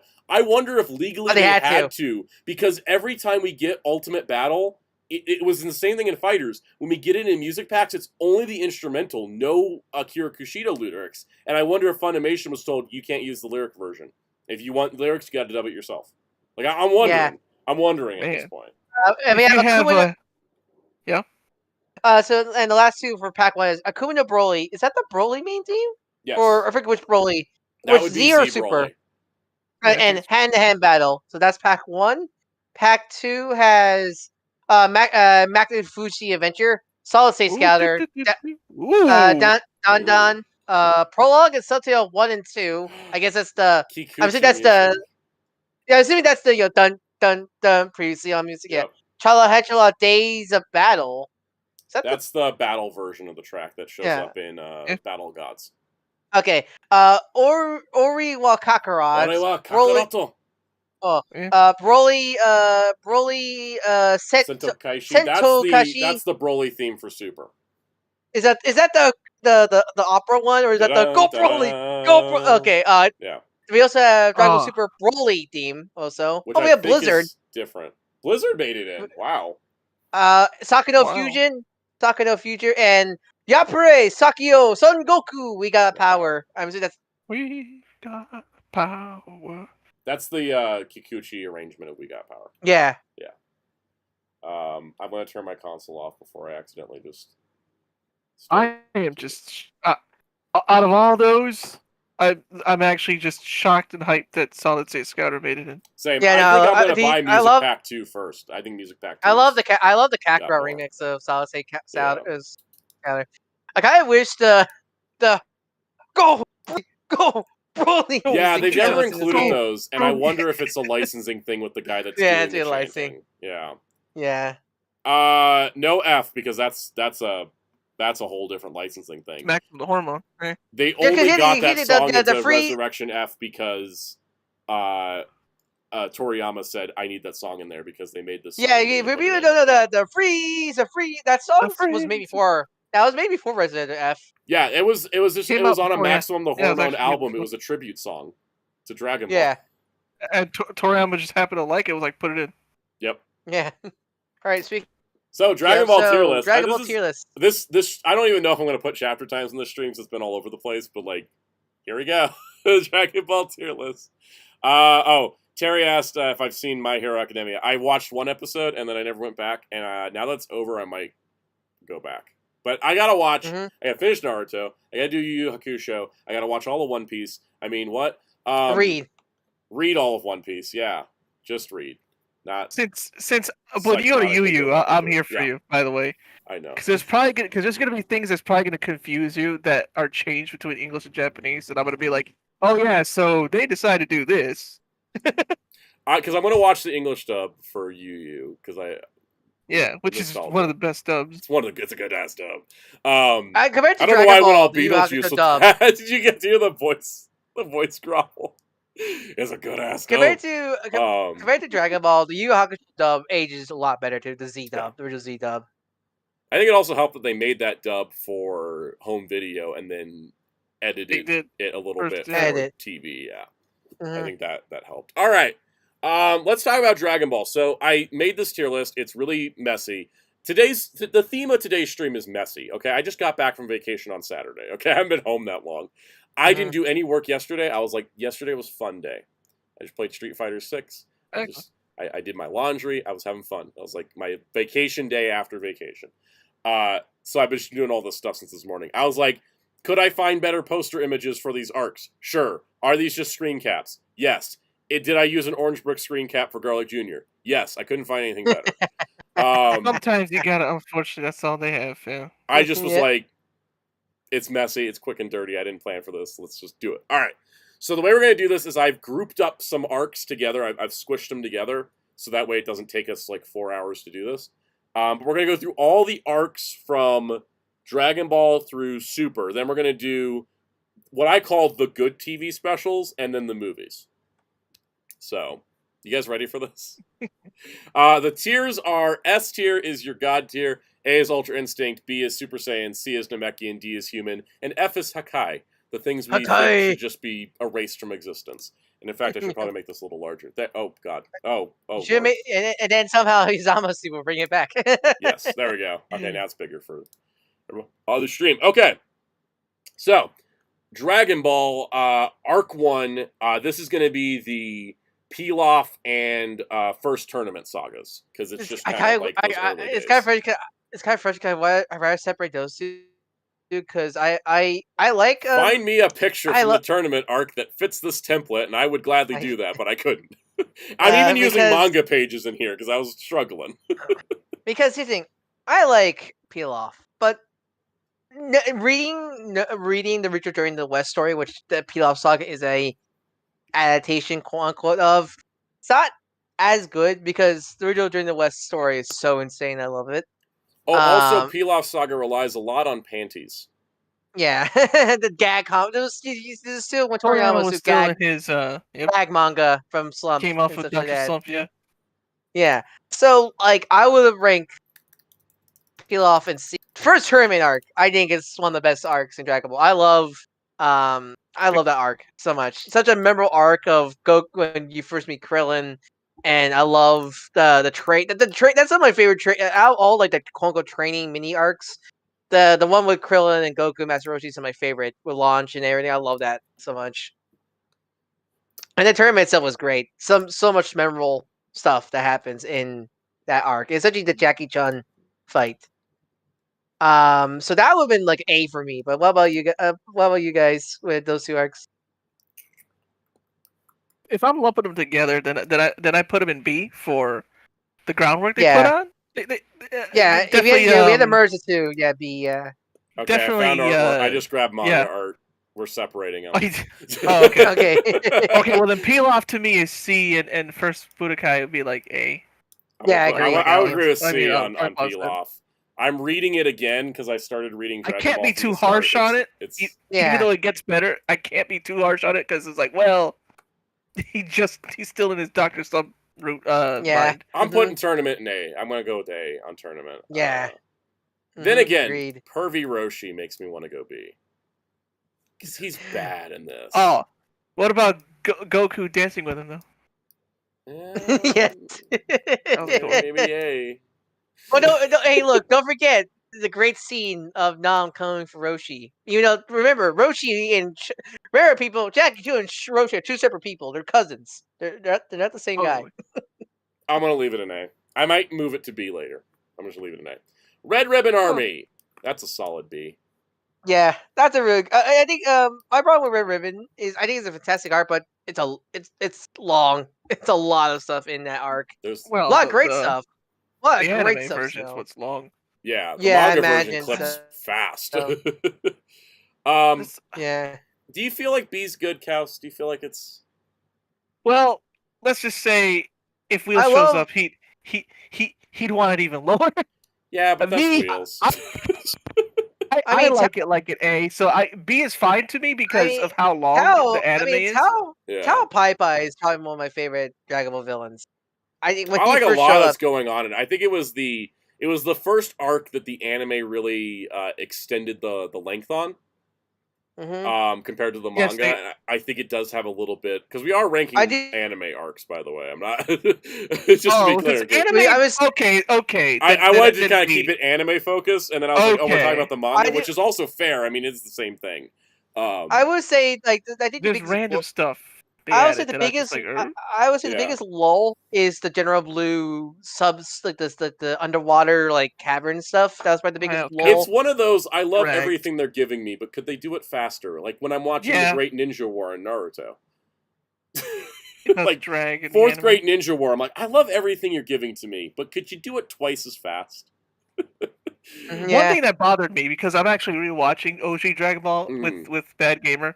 We watched the Tao fight like a couple weeks ago. The way they extended that just made no. Do you remember what happened? Do you remember Tao running up the tower himself? Yeah, I remember that. Yeah, never happened in the manga. Hey, Logic Blaster. I think it's B. I think B's fair for this. I think B is fine. Yeah. All right.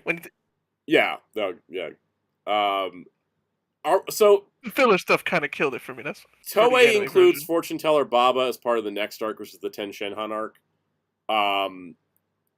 It could also be counted part of the Red Ribbon, but I kind of feel like it's the epilogue of Red Ribbon, because that's when Upa's father gets revived. Comes back, It does not make sense to not have that be part of the Red Ribbon, because it's the conclusion of the. So we're going to rank Ten Shinhan on its own merits.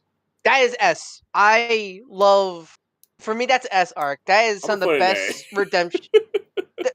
Yeah, I can understand why, because you covered the rest of it. But like, Ten Shinhan is one of the most underrated characters in the series, because I think his redemption arc is one of the best redemption arcs in Shonen. I love especially his scene with Roshi. Roshi like forfeiting the match, because he just realized that the match it's time for the new generation to move on and such. I think that arc is such a strong arc. It especially has some great moments with Goku and Krillin. I forget, was the Krillin fight in the second tournament, or was that the first tournament with Krillin and Goku fight? That was the second one, right? No, that was the. God, I can't remember. I forget which one, but that was a highlight fight. Ten Shinhan's one of my favorite characters ever, so I want to put this in S, but I don't really know what's stopping me from S. Kaus, convince me not to put it in S. It's one of the best fights ever with Goku and Ten Shinhan. So it's the Ten Shinhan fight. It's one of the best fights, man. That's such a good one. Yeah. Like Goku being eating and hit by a truck, and then Tien throwing 4 arms, and Goku. Tien basically doesn't do anything after this besides take a bunch of L's and then like curb stomp Cell later. So like I feel like we gotta put it in the S for the. Give him his shine for the sake of the character, man. I love that character so much.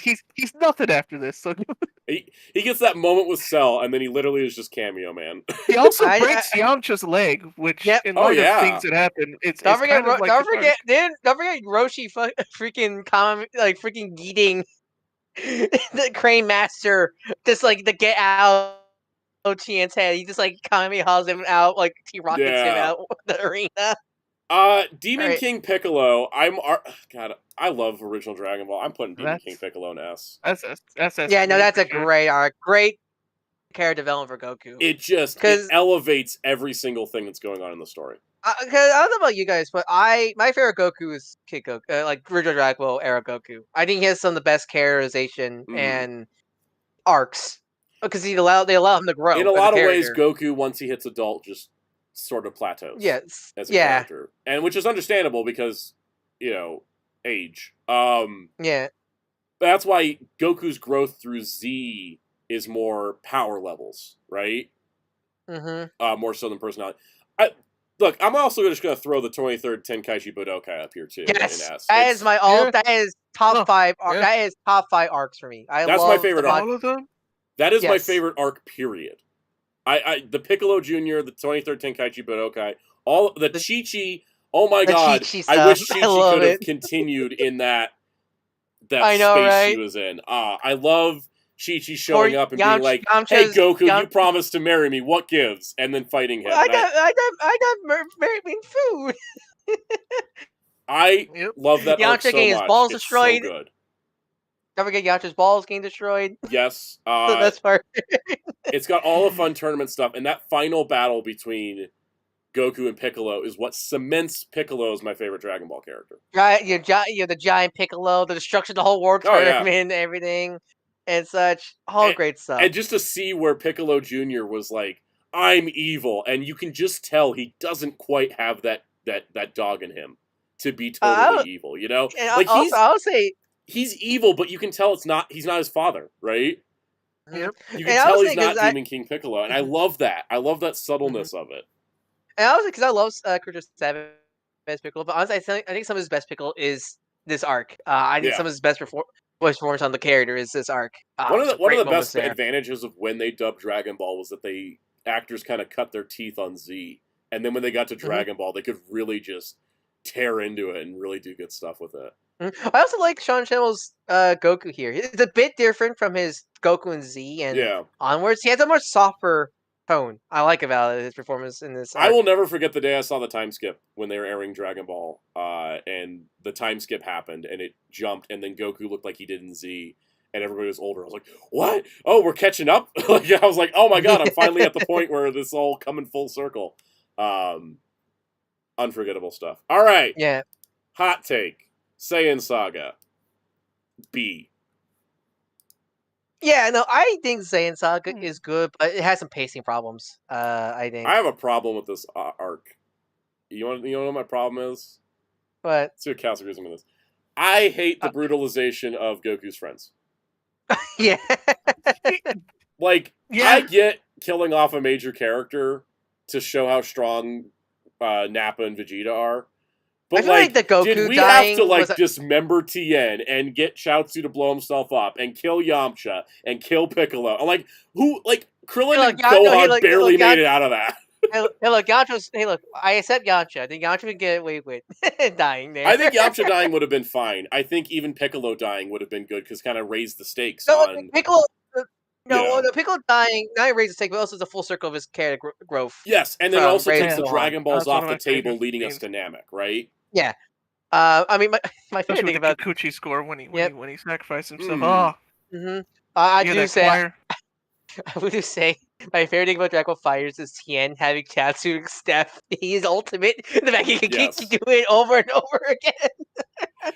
Oh, I love it too much. It's evil. The thing is, there's a lot of iconic moments in this, but I think pacing issues, like we talked about, that training arc with Gohan. There's that one robot episode that's amazing, but like the original Z version of that arc runs it long. Even the original, the Raditz arc runs long. The whole first episode is just Gohan's lost in the forest. Yeah. And then you hit like 10 episodes where it's just like, let's just beat up your heroes from the previous show. Like for 10 solid episodes before Goku gets there. It's insane. It's good, but it's not amazing. All right. Okay. So I split up Namek and Frieza. So Namek is going to be all your journey to Namek, get to Namek, fight Ginyu. Where does it stop? Where will you say it stops? We're stopping when Frieza steps into the fight. All right. So after the Ginyu Force is dead, like that's where we're stepping in. That's where it stops. Hot take also is a bit. This is also a B for me because that's similar pacing problems. Like when you said hot take, I was expecting you to go lower than my pick. My pick is C. Oh wow, really? Because I think, and I'll tell you what, I love the best villains, the best side villains we got in the form of Zarbon, Dodoria, and the Ginyu Force.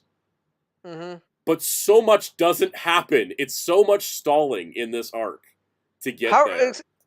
Yeah, and Kai does fix a lot of it, but still, there's still a lot. The backgrounds are all the same of this green planet. And that doesn't help. Yeah, exactly. I think there's a lot of great moments in it. I just think the pacing is just atrocious. Even in Kai, it's not much It reminds me, best of characters I can think of is the Soul Society arc in Bleach, where honestly I think it's better in the manga because the pacing in the anime is horrendous because it's the same backgrounds over and over again. Oh yes, Skypia. Yep, that too.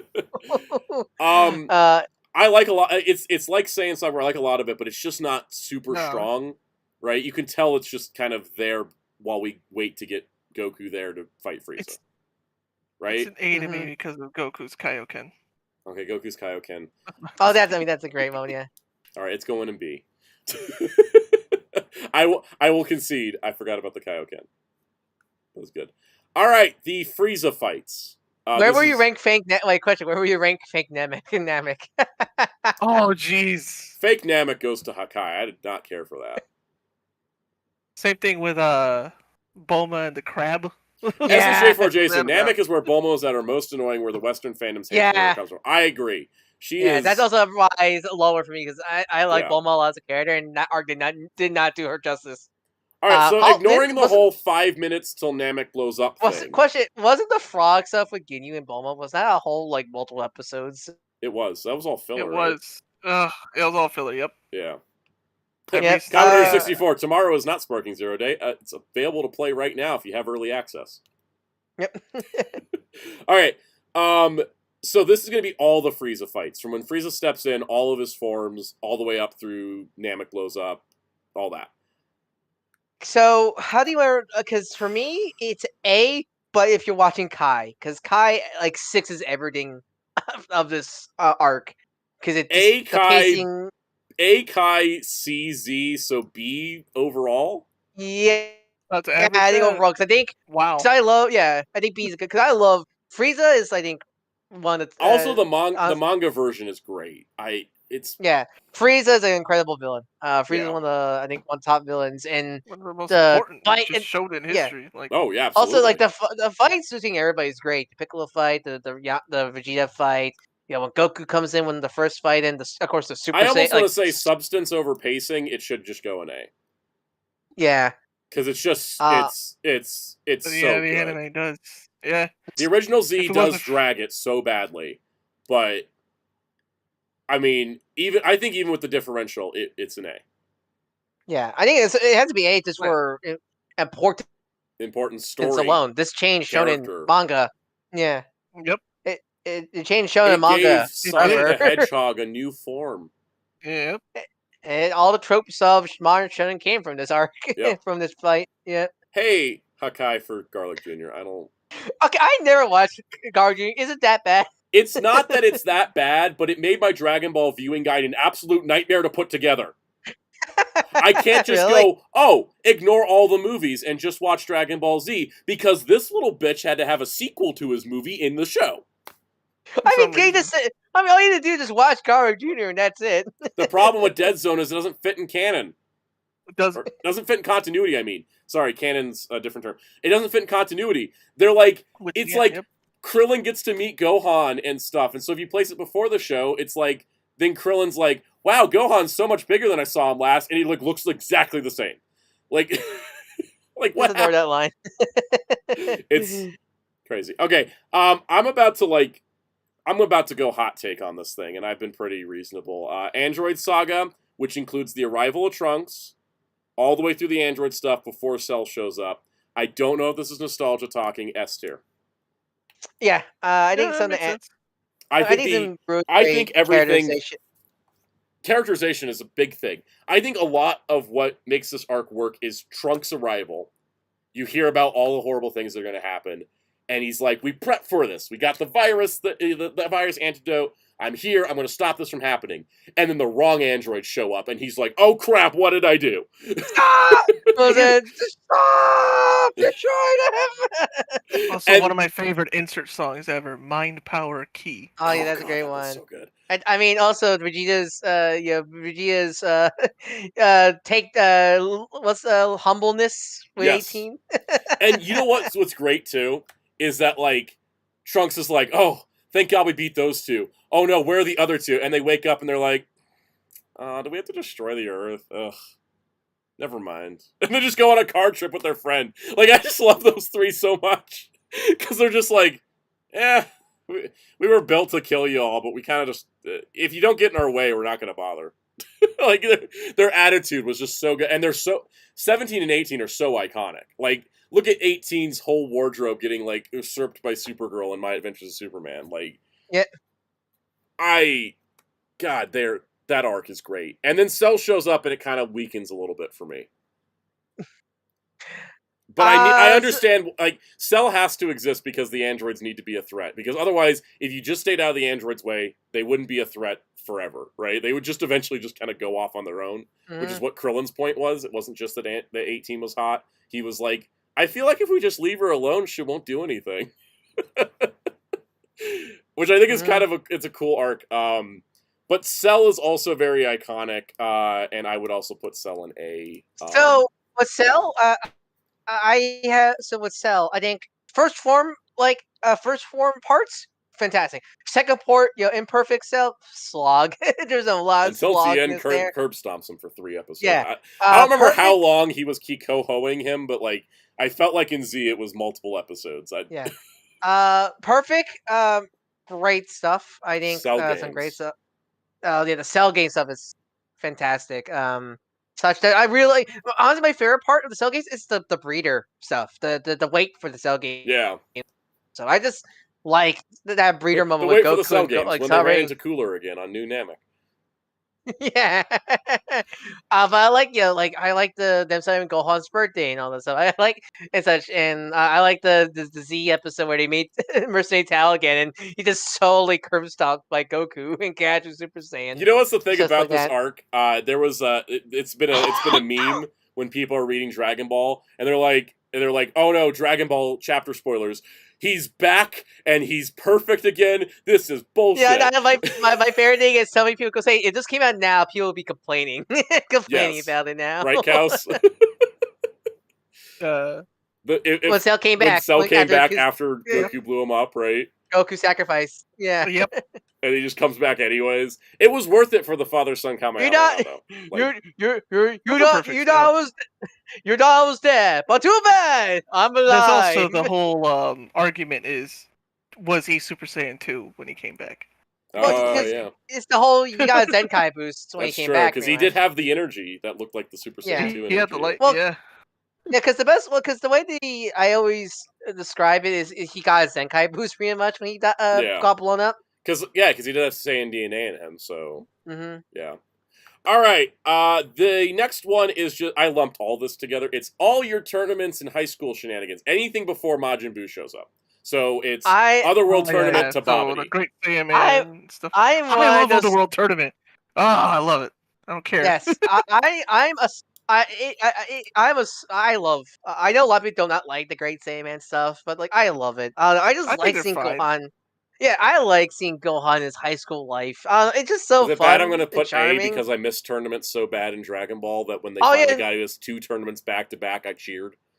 Yeah, no, I love the Otherworld tournament. It's just a fun tournament. Do you remember back in the days when they would sell them on tape? Yes. I remember buying the tape, so I'm like before Toonami even aired them, and that was like the first ones. Well, not the first ones, but those were like I remember buying those tapes. I'm like, yeah, more stuff. I actually liked seeing Gohan just doing stuff. Like, yeah, no, I love it. Dragon Ball characters don't just feel like they're just heroes; they feel like they're people. Yes. Oh, and I love that when they're entering the tournament and they're having to measure their power levels and everybody's just kind of like lightly tapping things and then Piccolo's just like, bam, blows up all the cameras. Done. Let's go. I love Videl and Gohan's relationship. I love the explanation for how they can fly. Like they sat down and taught Videl how to fly, and I finally understood how everybody was flying this whole time. Yeah. It's like for me it's I wish I got more. I was like it's all I know people's like it's all slice slow so it's boring. I was like no, give me more of the slice. Give me a whole show. I love exactly. I just love it. I just love seeing it together. I'm here for the characters. Me too. All right, Boo stuff before we get into fusion stuff, because I felt like the distinction was important. This is the fat Boo stuff. Was it the fusion saga? What the fusion saga? People, some DVDs call it. Right? I kept Fusion Saga separate because even in Japan it's a separate thing. Really, I never knew. Really? Yeah, they have this thing where it's like the Boo stuff is like overcome Super Saiyans. It's all about Super Saiyan 3, and then the fusion stuff is like achieve the ultimate fusion. So with the fusion. We're starting with Boo. Starts? So this is Boo. Boo is going to start after Babidi resurrects Boo, and then Fat Boo is just like, I'm super powerful, but like I'm going to befriend this puppy. Does this end when he becomes Super Boo? It ends when he purges Evil Boo, and then Evil Boo becomes Super Boo. Yeah. Okay. I was wondering when the fusion stuff started. Okay. Fusion stuff really starts when Super Boo's kicking around. This arc, hot take. I'm one of the few people that really loves the whole Majin Buu saga in general. I know that's a sadly controversial take, but like the Fat Buu stuff. But like everybody calls it like they're. I know a lot of people do hate. The reason why is because in the Z version it drags so ungodly slow. Yeah. It drags in the Z. Kai, I think, fixed it. I haven't watched the Kai Buu saga. I'm gonna be honest. Even though I should, because it takes a lot of problems. It takes a lot of problems. But yeah, no, with the Fatbu stuff, I think I love it's the one of the stuff things where with I him and like. Hercule and Yeah, Satan. I love Yeah. the friendship. I love the friendship. The Majin, the Majin Vegeta is one of the best stuff in the saga. It's that The saga. stream drop. All right, we're back.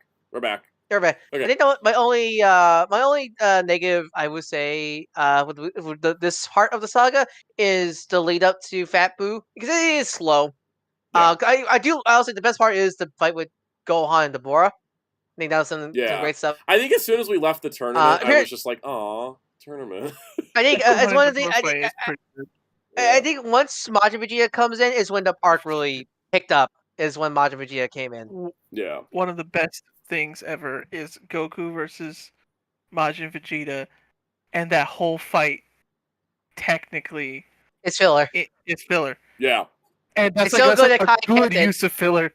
That's a good use of filler. That's like, let's give Asuma a backstory before we kill him in Naruto kind of filler. Yeah, it's a good. I say like the good shonen filler is when they expand stuff instead of adding stuff in. I'm gonna put it in B. I'm gonna put the boost stuff in B. I think that's I think the good stuff. Is it bad that I'm gonna put Fusion through Kid Buu in C because I just feel like it just takes it, even in the manga. It just drags. It does. It does. Yeah, it's a bunch of high moments, but also like it's like the instant the Super Buu look at the hourglass. I like everything they gave me. I just wish they would hurry the hell up.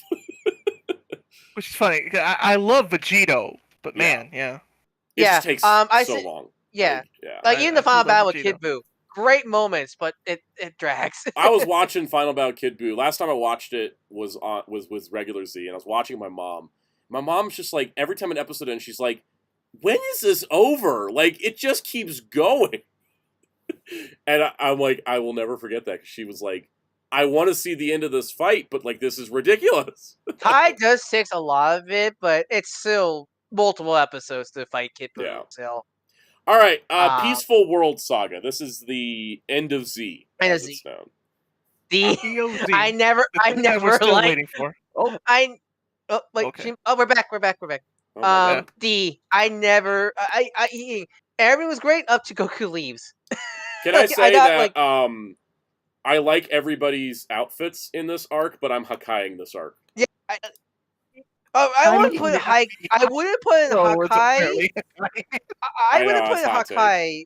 I wouldn't put in Hakkai, but D, because everything's great up to when Goku leaves. Because I do never like the idea of Goku just leaving his family like that. Ever. I don't like that Goku was away for forever, comes back, fights like 3 people, and then just leaves again. Like I said, they're probably Hakkaiing it because stuff just doesn't make sense now. With I know, like Japan, I don't recognize my grandfather is really weird after the everything. Like, what do you mean she doesn't like? There's no way to explain. What was Momo's line? We haven't seen you in 20 years, like that. This isn't like Toriyama. Whatever his plan was, if he had a plan, he didn't have a plan. Just kidding. Toriyama's not one of those writers to have plans, by the way, guys. Anybody out there knows this? He is not. Akira Toriyama, Larry Hama, 2 guys that just write chapter by chapter, and then when it's done, it's done. Yep. I love him for it. Not a big planner. I don't know what the plan is to deal with this. Wait, that's the thing. I like the idea of Goku becoming a teacher, like full circle was canon, but I don't like him leaving. Is the thing. Exactly. I also think Oob is better in concept than in character. Yeah. Yeah. I feel like Oob should just be his own guy. Him being the resurrected Majin Buu is weird because Fat Boo's still hanging around. I don't like him. I thought of even as a kid. I don't like he knows it like Goku tells him it. I wish that was something he'd discover himself as such, because I like the idea of this goes into GT, but I like the idea. Speaking of ideas, but not execution, let's talk about GT's Black Star Dragon Ball Saga D. Yeah, no, it's not bad. I am not Hakkaiing. My name is not Funimation, but it's not as bad as people make out to be. But it's a slog. It is a slog. Speaking of dragging, now that. Yep. Black Star Dragon Balls. Yawns, angry yawns. That was me watching that side. I would say this. Angry yawns. I know people do not like the idea. I do not like Goku becoming a kid again in GT. But but I would say I honestly like GT Goku's characterization. I don't know. I just feel like GT Goku's characterization feels appropriate. Like they gave him more to do. They gave him more to do. Essentially, I think comparing to Super, I feel like GT Goku makes sense of where his character is at this point in the saga. I feel like his mannerisms, and especially when he becomes Super Saiyan 4, that's more next arc. But like, it feels like yes, this is where Goku is at this point in his life. Makes sense of how he acts. I like it. Baby Saga C. Really? Really? Really? I'm gonna tell you, I like it, but it's my same problem I have with the Saiyan Saga of like, do we need to spend several episodes just beating up the heroes to show how much the villain's strong? Because it gets tedious. Baby Vegeta just goes one by one through every single fighter, and I'm just I understand that, but Baby's such a strong villain. I think he's one of my favorite villains. Actually makes sense to be a villain. He is a strong villain, but his storyline is tedious. I disagree. This is because I think I do the hot takes. I knew GT was going to be the controversial one. Because I think this arc, while yes, it does suck that all our heroes get mind control of Baby, but I think it elevates because, like I mentioned before with Goku, he actually gets character development in this arc. I like him grow. That whole Super Saiyan 4 alone just ups this arc for me because it's not even just cool design, but I just love the journey to get that form. It's like a werewolf scenario. I love it's like Pan. My favorite moment of Dragon Ball is when Pan tries to get to Goku, and that whole flashback of Baby Pan and Goku having time, and Goku actually loving the peace. Like, because that's the thing about ready Goku to make a bargain? What?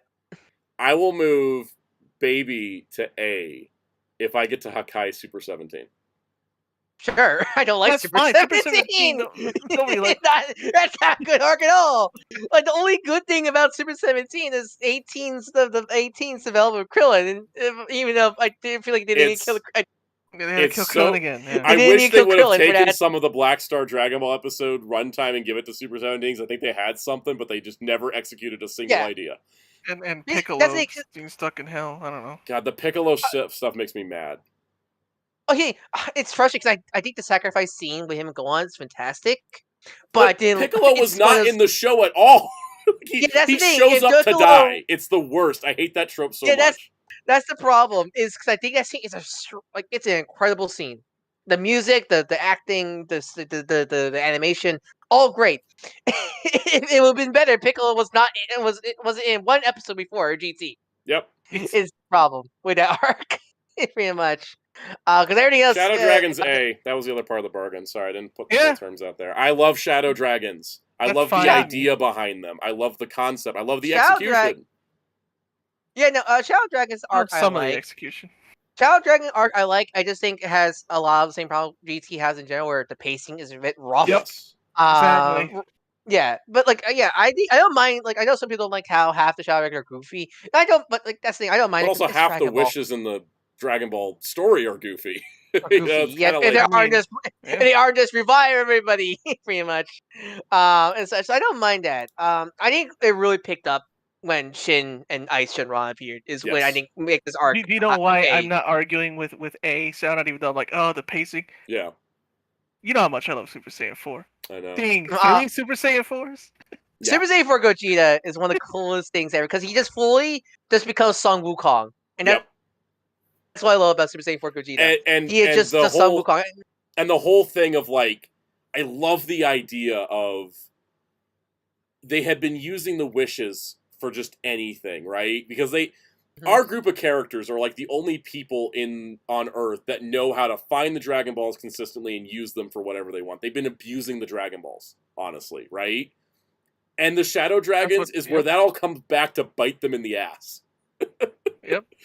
Like, the Shadow Dragons as a group are like, look, we're the consequence to your actions. And I think that's a great, like, accountability thing for our characters to kind of go through. Because, especially, like, later in Super, you have Bulma, like, I'm going to make myself half an inch taller. My butt big. I'm going to make my butt bigger. Exactly. I want a Shadow Dragons arc in Super where Bulma is, like, getting haunted by the dragon that's had to do all her cosmetic surgery for her. Yeah, that's it. That's it. I think the Shadow Dragon arc Vanity's Falls, I think, is a perfect, and I think it's the perfect ending for the franchise. I think the perfect way to end the series is to fight the actual dragons, and having the Dragon Balls go away. And I think also that's the best, and still the best ending for the series with Goku leaving. I think that's how you do Goku leaving. It's him like quote unquote like kind of sacrificing himself pretty much. It's kind of like he had to leave. It wasn't like, oh, I'm just gonna go train this kid. Bye. Like, it felt more. It's the strongest part of GT for me. Is the Shadow Dragons. So, all right, Super, Battle of Gods saga and Super. I was about to say, how we do? How we're ranking them separate. I don't know. I was about to say, is Res F and Battle of Gods separate? Remember, the movie separate from this is a messy tier list. They're both in here. They're the same. Actually, I actually did not watch these two sagas because what's the point? No, I watched the Battle of Gods, but I didn't watch Resurrection F's. Am I the only one that watched the Frieza arc in Super? I just heard nothing but bad things about it, so I avoided it. I watched some episodes. I gotta tell you, and I do mean this legitimately, I like the Frieza arc more than Resurrection F for one really petty reason. The TV budget didn't allow them to have money for the CG animation for, like, the fights. So I thought the fights looked better in the TV version of the Frieza arc. Because it was all 2D. And so, like, they had because they like in Resurrection F, they had these huge crowd shots, and like all the Frieza soldiers were like those 3D models that didn't quite blend in with the 2D animation. And they didn't do that in the TV version. They shrunk the Frieza Force size because they didn't have the budget to do it on TV. And I actually kind of liked the way it looked better. I kind of liked the way they did the fights better. And they had more shenanigans with Pilaf Gang, which I liked. I would say, in general, no matter which version of Res F, I do not like Res F. I do not like Res F. It just feels... I feel like it takes a lot of things away from Frieza. Just kind of makes him... I feel like it takes a lot of things away from Resurrection F is what I call the slap fight arc. Yeah, and also like, Blue. Like I'm growing to like Blue more, but I still don't care for it. It's just look at our new toy. It's the first time ever where it feels like the Super Saiyan form feels like look at our new action figure, guys. Scenario because there's no build up, there was no explanation what it is. I know the series kind of gives it a little bit more explanation, but I never really gel with it. Also, all right, here's what I'm gonna do. I'm going to put Battle of Gods TV in D, because it was dragged out. I'll put Battle of Gods movie in B, because I actually do like the pacing on that. B? Honestly, you put it in B, because I think I put it in B. Very strong movie, honestly. B. I put it in B, not D. D is for TV, B is the movie. Okay. I just want to make sure I was not mixing up letters. I'm going to put Resurrection F TV in C, and Resurrection F movie in D. Yeah, I think that's fair. Yeah, because I did like the way they did in the TV. I think they gave it a little bit more time, too, so it didn't feel so much just slap fest. It felt like... Because basically that movie is, oh, Frieza's back. Let's just go beat him up. Look, we're so much stronger than him. And it's like the most anticlimactic movie, right? Because Frieza just gets beaten. So, yes, Robot, the rest of this is the Dragon Ball tier list. I don't have anything else planned. Okay, let's get on with this, because we still got all these movies. Universe 6 Tournament. That was fine. I like a lot. I like Hit. I like Kaba. I like the Winnie the Pooh bit. I like Mineta. I just think I think it's one of those arcs. I'm fine with. I just think compared to such the previous tournament, I think it wasn't as strong, but it was fine. Cass, what do you think about Universe 6 Tournament? It's one of my. It's like a B to me. I was gonna say B as well. I think it's it's getting there. Not quite, but Blue Kaioken is like... That was really cool. That was a really cool moment. Future... Okay, God. I just read the manga version of this, which people said was better, and I still think it's not. The Future Trunks arc, or Goku Black arc, what you want to call it, is a frustrating arc, because I like everything Zamasu. Until the ending in both versions. The ending ruins it so much. Yep. Like the ending makes me want to Hakai it. The ending is so frustrating. Because the ending is slightly better in the manga, but it's still not great. Like I like Trunks' development. I like his bond with Vegeta. I think there are some good moments of Goku, much as I think the Chi-Chi kiss thing was like ridiculous. I like Goku Black. I like Zamasu. And I like the Spirit Sword and the Return of Vegeta, all great stuff. But I think pacing and I don't like Mai. I never cared The for Mai time at all. travel thing makes And no sense, and the fact that they erased Trunks' universe is ridiculous. yeah, that ending, is the worst It's ending all for for a show. nothing. Woo. And you know Yeah, I what would have know, been better right? is if Trunks could have just stayed in our main universe. Yeah, what's the point? Yeah, here's the thing. Why does he Here's the have thing. to No leave? matter He's a different universe version of Trunks. yeah, You no can- matter what, there's gonna be two versions of Trunks and Mai, no matter what. So Yeah. why not just let them stay in Universe 7? It's got so many good moments, and then the ending is so bad that I had to leave it in D. I can't Hakai I think it. D is a good middle point because Tournament of it Power does. is an S. I loved it. Yeah. I'm sorry. I'm not fighting anyone on this. It was so good. Tournament Power, I want Even to with like. people. Tournament dunking Power on is Jiren. Tournament Power is an arc I want to like because I think there's a lot of great moments and great characters. But man, there's so much fluff and filler characters It's in a that. big ass tournament between multiple universes. I love tournaments in Dragon Ball. I also love the big explosive fights. I get both at the same time. And despite it having like this crazy premise that it's only taking place within 45 minutes, but it's like 70 Somehow. episodes or whatever, I don't care. I really liked it. It was just fun, and I love the ending, and I love that it had an unconventional ending, winner, and I I love 17 winning. Yeah, hey, Tournament Power is an arc with a bunch of highs, but also a lot of actually not a lot of lows, but like it's one of those like the very like for me it'll be B, but a lot of those like hype moments of Ultra Instinct, 17, Jiren, See you later, robot. the Jiren fight.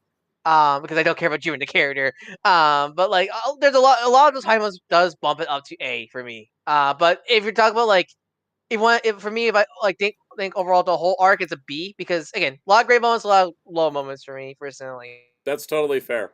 Is how I view it. That being said, Yeah, it's still again, less and fair. those Yeah. hype moments are hype. Oh, Again, yeah. Ultra Instinct is a top tier form. I love the idea of Ultra Instinct so much. I love the ending with 17. That was my Yes, favorite I thing love it. Was ever. it Goku or Vegeta winning? Exactly. That was great. It felt, especially coming right after the bad Trunks ending, I was like, oh my god, this is perfect. Like, I really love that.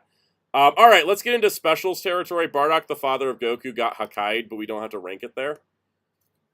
I don't know. I love that special. That's a great How special. much do I love it? Do I love it as A or S? I can get A. I think A. I think A is a good place for it. Sorry, Trunks fan entered the chat. History of Trunks is an S. No, it is. Oh, yeah. No, it's one of the best stories in the franchise. It's Yep. a great tragic story, and it's everything. still canon. And I kind of wish it was. I kind of wish. I know it would have been weird. I kind of wish it would have been 2 episodes of Kai, so it would just flow into the story as opposed. I know I didn't like how it wasn't part of Kai. Also, it was so weird how the last epilogue episode was not available in some areas. Apparently, I heard. Oh, it never aired on TV. It was only on that's what I the hear. home video. Yeah, that was so weird trying to find that episode while I was watching the series with friends. I love History of Trunks. I also do love the American soundtrack on that one because for some reason it does fit. That was like, I don't know, Kaus, was that the most fitting of the American soundtracks? We have a cooler and Broly. Yeah. Broly, yeah, I can't imagine Broly without Pantera, actually. Besides Pantera, All right, Broly. next. All right, GT Heroes Legacy, Hakai. Oh, It's a oh special. my goodness, you should have been there, Soundout. It's a special. I love the idea. Been there. This is a special. I love the idea of, and I love the ending. Everything else is fluff. So much fluff. Blade Raider said my browser broke and I missed GT, as it should be. That's fair. You should have been there. Bad Gamer asked if he should watch Heroes Legacy, and we had to spend like a half hour convincing him to not watch it. Oh my god. Hero Legacy again. I love that's the thing. Great in concept. What even was the execution? Because I like Goku Jr.'s story. I like he isn't like his great grandfather. I like he's a wimp. I like the idea. I like Pam being a grandma and everything like that, taking care of him. And I like the story. I gotta tell you, the story lost me when Vegeta Jr. walked in, and I was like, "Are we really?" I don't know. No, Vegeta Jr. was not only in the end of GT. I thought that was the Flash Forward in GT. I don't think Flash Forward. I can't remember. Yes, because okay. It's because the final episode, but I mean I count it as part of that, but it is technically okay. Because remember, because Hero Legacy came out. Hero Legacy came out. Didn't a kid die in a ravine? I'm trying to remember the special. No. Goku Jr. He died, but it turned out he survived and got helicopters to go find it with Pan. It's one of those specials that it's objectively not great, but I think Goku Jr. himself and that scene with him meeting Goku is such a great scene. It just I like that scene a lot. It's one of those like great character. It's like again how I say GT Goku's characterization is really great. I think that scene with him and Goku Jr. is a fantastic character moment for him. I don't think that's enough to like fully redeem the special, but it is. I will say, watch that scene. I will say, watch that scene. It's kind of like how I look at the Snake Eyes movie, and I'm like, you had that Scarlet and Baroness scenes; those were cool. Yeah, that's one thing. Like, don't need to watch the full special because it is like objectively not great, but at least watch that scene with Goku Jr. and Goku. All right, let's pick up the pace. I think it's a great like Curse of the Blood Rubies. I'm putting this one in C. I love that one. Oh, it's a fine one. You do love this one. It's a fine one for me. It's a nice retelling. Tell me more. Tell me more, because I didn't like. It was the one movie I hadn't seen for the longest time, and I finally watched it, and I was like, oh, that wasn't. Maybe it was I waited too long to see it syndrome, or this was weird because I think didn't the dub for this one come out after? Yeah, it came out in like Kai? 2012. Yeah, so like it's like calling Hucklebeard as Goku. Know. I can't remember. It did not make a huge impression on me. Tell me more, Cass, basically just a retelling, but it's so nice with the animation and the characters that are only in that movie. Oh, that's right. It was really. I enjoyed it. Okay, it's going to be. I will bump it to B. I will bump it to B. I forgot how good it. Sleeping Princess and Devil's Castle is an A for me. I love this one. Oh yeah. Of course you like this one. It has monsters. Yeah, exactly. Lucifer's the villain. It's also I know it's Dracula. Dragon Ball stuff. He's Dracula, but legally he has to be called Lucifer. He's called Lucifer, yeah. But basically it's Dracula. I like how it's like, let's expand on that part where Ryoshi was horny and wanted a girl. But like make a whole plot out of it with a freaking vampire. I'm like, yeah, that actually thematically fits. Mystical Adventure is a weird one. That one is. I love. Wasn't this one the one that got Harmony Gold Dub? No. I think Curse of the Blood Rubies got. I know. I'm pretty sure this one had 0. The one with 0. Well, anyways, this one has Ten Shinhan. It's got. Was it Wale's in it? That one's really... Tao Pai Pai's in it. It's the tournament. Like it's like all that era, just like. And it's its own thing. It's pretty cool. I think it's cool how they. It's basically a new story. Raleigh? Was that Raleigh? Yeah, yeah, exactly. Was she? She is in it. I think there was a moment when Sparking Zero. I'm going to be playing it when the stream's over. And then tomorrow on we played it more. Yeah, we're playing. Thanks to you guys. Yeah. I'm going to put this one in A because I think it was just cool that like it's an original story in the sense that like it doesn't follow like Curse of the Blood Rubies and Sleeping Princess Devil's Castle. The stories they're retelling, you can follow the bullet points, whereas like Mystical Adventures kind of like throws things at you a little different. Does that make sense? Yeah. It does. Dead Zone. Well, wait, I'm ranking Path to Power. No, that came later. Path to Power was a 1996 movie, so. Okay, because people just love it with all the Dragon Ball movies. So I figured. Funimation does too. I mean, it makes sense too. It is a Dragon Ball movie, but God, where do I rank Dead Zone? Because I kind of like I have nostalgia for it, but I don't think it's that great. I think the Gohan. I think the Gohan scenes kind of. I don't want to say ruin it, but yeah, drunk Gohan peeing on things kind of does make it uncomfortable. I'm not gonna lie. It's like who wrote and animated this? Gag manga again. I like World's Strongest. I'm putting it in A. No, World's Strongest is great. It's a fun movie. That was my first Dragon Ball movie. I had the Pioneer DVD with the Ocean dub on it. I also had some great animation. It's so beautiful. I love the blob guy, like the big yellow blob guy, and like every time they're fighting him, like the animation team just went nuts on him specifically. They're like, he's gonna be a giant marshmallow. I love it. Tree of Might. I'm gonna put this one in. It's iconic, but B? Tree of Might, it's one of those movies where I think the movie sounds fine, but honestly, I liked Turles. I know he's like, he's just evil Goku. But I don't know. I also liked how it included all the main cast, too. Like, the reason it doesn't fit in continuity is because everybody's dead, but like I liked how it had everybody in it. And Yacho lost his car. Yep. But I really like Turles as a villain. I think he's a cool villain, honestly. He is cool. Lord Slug. I'm gonna put Slug in C. This was one of the ones with the Funimation soundtrack, right? With the heavy metal, right? Yep. Funimation soundtrack. That's why most people are fond of it. But technically, if you take that out, it's just Lord Piccolo. I watched it with the Piccolo Kikuchi music, and I'm like, this is just a Demon King Piccolo remake that doesn't work as well. Literally. I do like slugs like Stormtrooper Sentai men. They were pretty cool. Return of Cooler. I don't know if I'm gonna say this hot take. I'm putting it in an S. It's the movie I've watched the most. This is my bias movie. Cooler is my favorite Dragon Ball. You take the American soundtrack off of this, and it's still a great movie. It's still good, exactly, because Cooler, and you can squeeze it in the timeline. Yeah, it's squeezable. I will always say there's nothing saying Cooler's not canon. And the thing is too I love the idea that like Frieza had a shit hot brother who was like, oh, I'm better than him. He's like, I'm gonna go beat up the guy that beat up my brother, and I'll be like, look, I'm better than my brother because it's the guy that beat him. And then he gets his ass kicked, and he's like, oh, yeah, I see why that happened now. Cooler's just like, I just really like Cooler. I just like him. His final form is one of my favorite designs of the series. I think in a lot of ways, these movies are anchored, like the Z movies are anchored by their villains, which is why like Dr. Wheelo puts World's Strongest up here. It's why Cooler gets up here. It's why Lord Slug doesn't, because he's just not that interesting. Yeah. He's just not King Piccolo. Return of Cooler, though, I'm going to put in B. That animation, man, it's rough. It's rough. It is the first movie to have Vegeta in it, though. He gets his ass kicked immediately, but he's in it. The Malaysian dub for this. Oh god, yeah. Super Saiyan people. Super Saiyan people. Super Saiyan people. If I don't eat rice, the power won't come. So come magic cloud. As a movie, Super Android 13's a D. But as a Funimation dub, it's a C because that dub is hilarious. What? What do you do with that dub? Lecture me with your $30 haircut. Oh, they're talking about. I think you're talking about Cooler. No, we're talking about Super Android 13. Return of Cooler, we already did.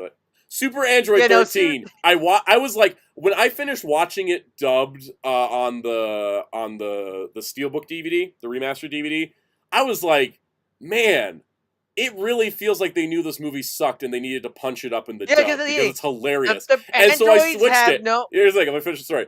I went and watched the Japanese version and fell asleep halfway through. Yeah, because the androids had no personality in the Japanese. Yeah. They have nothing. They're completely flat, and I'm like, but the funny part about it is Mr. Redneck Android 13 complaining about Trunks' $30 haircut. $30 haircut. You know how good, you always could tell a lot of this personality came from the Funimation dub. Go look at dialogue of Super and Fusion Android 13 some video games. Half his dialogue is just Goku, rawr! Yeah. Also, the fish scene, the iconic fish scene, has no dialogue in Japanese. Oh, yes, is it over? The one where it's like, is it over yet? Not until the fish jumps. All that's dub at. No, it's the fish jump. It's over. And the thing is like, there's so many good iconic lines that it's like, I remember when Team 4-Star did the Super Android 13 dub, and they were like, it was hard to do this one, guys. There was already a lot of gags added in the Funimation dub. Like, I do like the shopping scenes because it's something you never seen Dragon Ball. It's just to see them like hang out. I like how Goku's prepping. Is this the one where Goku's prepping for the test or for the meet the parents thing with the teachers meeting the parents? No, that's Bro. That was Broly. That's right. Okay. Yeah. God, how many of these movies start with Goku and Chi-Chi doing mundane things? Hey, like, it's the only time you see them as a couple. One of you. It's true. It's sad. Times. But it's true. All right, wait. Is next Broly or is next? Pantera makes it an S. Movie itself makes it a B. I think. So I know Broly is just a big giant topic of Z versus Super, but I will say, first movie Broly, I think he's a really good villain. I think he was a good villain in. I think what also elevates him is his father too. Yeah, Paragus adds a lot to Broly in this. Hot take: I like Z Paragus more than Super Paragus. I just think more. He's more of a character. He had more agency. That's what he had more agency. Yeah. Yeah, there you go. I think I'll say Z Paragus is just a bit better. I like Super Paragus, but I think Z Paragus is better. But I prefer Super Broly as a character more. Yeah. Scenario as you trade out, but it's one of the things where I understand why people love Broly, Z Broly. He does have that macho cool villain vibe to him. Yeah. Such. I understand why. I more prefer Super Broly because he has that actual character that you can Yeah. care for. But Z Broly does have that cool menace factor, definitely. BoJack In his Unbound, back- S tier movie. That's Do not fight my me. favorite I know one. I know Kaus isn't gonna fight me. Yeah, no, that's my favorite one. It's my I favorite one. love BoJack BoJack. Unbound. It is the one Oh. movie that actually took continuity into consideration in its writing. Yep. It's the only BoJack one that Unbound is doesn't a have movie. a glaring continuity error. They even explain would- why Trunks is there. It's so great. I would say BoJack for me. BoJack Unbound. I like the film not for the villains, but just for everything else. Honestly, the Yeah. animation's gorgeous, and I just like the tournament. I like the Tournament. tournament more. versus Gohan Trunks. solo story. Great villain designs. I mean, BoJack and his pirate crew just look amazing. There's a reason Zangya got into a couple games because she's just Mm-hmm. amazing. Feels like one of my favorite. And then it also fits in the timeline. It's my favorite part. It's the one movie that does. Honestly, my favorite part of BoJack's backstory is just it fits into canon because Yeah. King Kai's planet blew up. Exactly. Yeah. It's like they it thought all of works. They actually thought. Writers actually thought of like, okay, let's actually make this one fit. Let's think of actual reasons. Like they looked ahead in the manga and they're like, "Oh, we can fit it in this time skip. Let's just make sure we write it so it doesn't like it just so much. It's just they locked in. They locked in and made this movie fit perfectly, and I love it for that. And it's a great piece. Like you go from into Cell games, you watch this, then you go to Great Saiyaman stuff. It flows. It's nice. It works. I love it. It's also really good. Broly's Second Coming, I don't like very much. That's a D. A lot of people don't. A D or I C. do like it. I'm gonna put D it is C. C.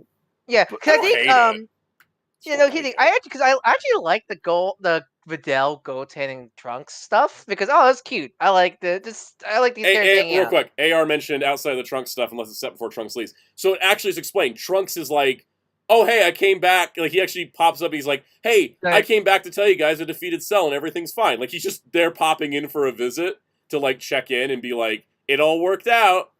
Like. I like that he's like, I'm just gonna take a little break. Defeating Cell, that was hard. I'm gonna come hang out with you guys and play in a tournament. BoJack's great. Anyways, Second Coming, it's fine. I think it's one of the animation in the father's family. And I think the animation, the Videl stuff, and the family Kamehameha makes up this movie. Family Kamehameha is so great. I will say Kid Trunks is at his most obnoxious in this movie. Yeah, I do He's say that. That's great. I do say this film sadly did ruin Z because I think a lot of people think Z Broly just Kakarot, but it's really only this film onwards that really give him. This is the man too angry to die Broly. Yeah. And then I'm Hakkaiing Bio Broly because what I want to do is love this movie because it has Android 18 and Mr. Satan, Goten, and Trunks as the main characters, but then everything else sucks. So, fun fact about this movie. It was a birthday and oh man, what a disappointing birthday present. Oh no. Birthday that was.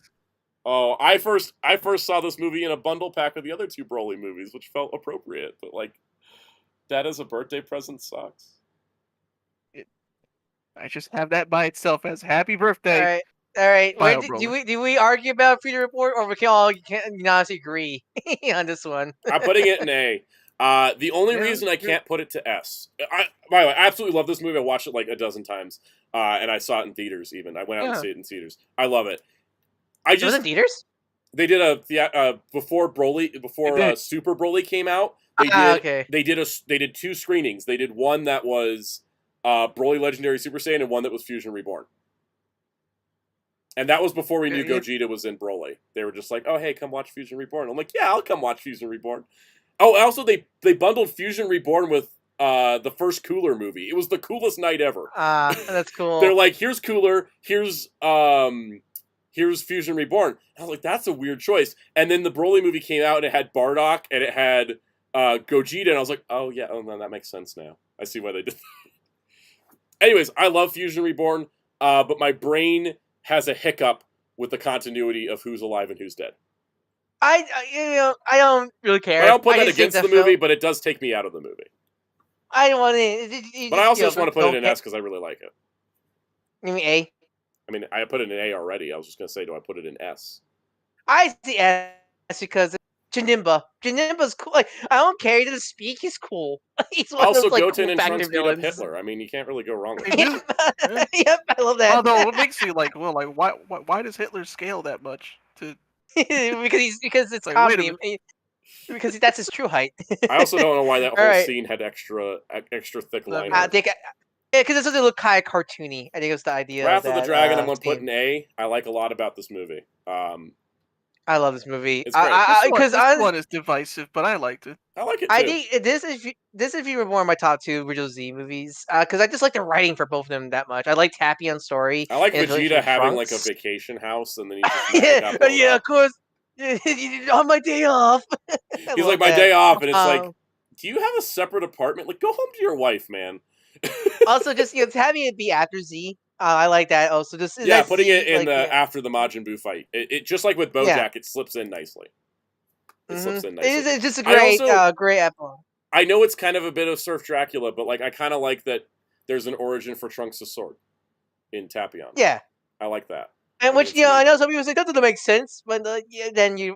Also, I know some Tapion. That doesn't make sense. Welcome back, Link from Legend of Zelda. So look, literally with an ocarina and everything. Yeah, like Link and Chrono did the fusion. Link and Chrono's Chrono Trigger did the fusion dance. I like that movie. Path to Power is also an A because it's one of my favorites. Yeah. they really captured early Dragon Ball so beautifully, and using the GT art style just made it pop. This is a lot of nostalgia bias, but this is an S for me. I love this movie. I think it's one of my favorites. The animation, the acting, the music, everything, adapting some of the best parts of each arc. Best, I don't know. It's just a perfect like Dragon Ball movie for me. And you know what's perfect about it too? It was the last Dragon Ball production. That was it was the last one to come out. It came out after GT was over. It was for the 20th. Was it the 10th anniversary? Right? 10th anniversary, and it was the final thing before, the big hiatus before we came back. But like the perfect end point, the perfect way to like I honestly I think this is a really great film to showcase. Like if someone has a kinkling to check out Dragon Ball, I actually recommend this one. Honestly, I think it has a lot of it's a good self-contained story, but gives you a glimpse of not just the first arc, but like into the Red Ribbon stuff and Android 8's in it. Even a little bit of Z, because there's some Z DNA. In this film, and I think that's a really good way to showcase it. Also. I really like it. It's really good. I'm just trying not to overload S. It's not on here, but what would you rank? What were you to rank episode Bardock and Plan to Eradicate the Super Saiyans? Can I say they both be in D? Yeah. I think Plan to Eradicate the Super both Saiyans. In D. I thought one would be in. Plan to Eradicate the Super Saiyans. I think its legend is a little bit better than its actual substance.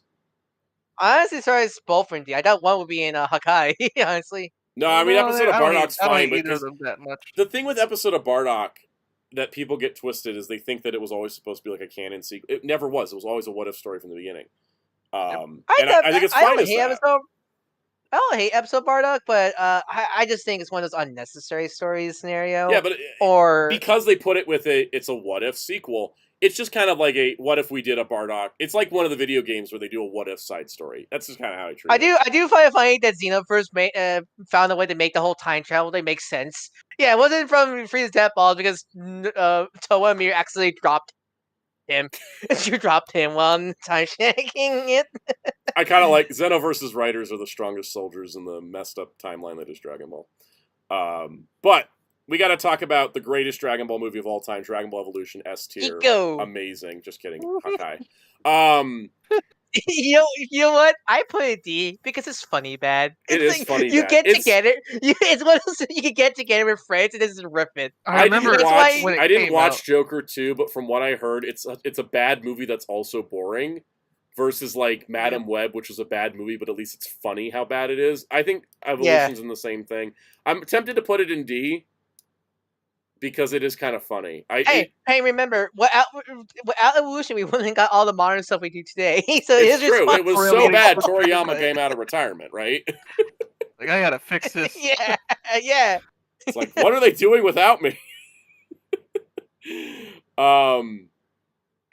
It also gave us James Marsters as Piccolo, which therefore gave us James Marsters as Zamasu. I will say this Zamasu. About I saw it when it came out, right? Yeah.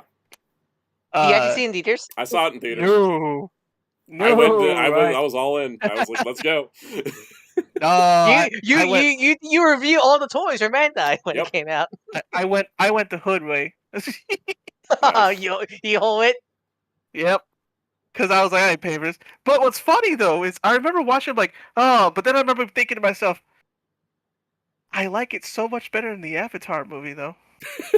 Last Airbender or James Cameron? Airbender. No, this is fun. Yeah, exactly. Shyamalan Airbenders bad, just really bad. Yep.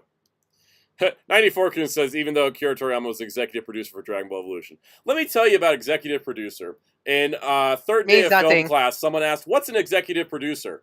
And my teacher said, it's the equivalent of handing candy to a baby, but for people in Hollywood to make them feel like they're a part of something they actually aren't.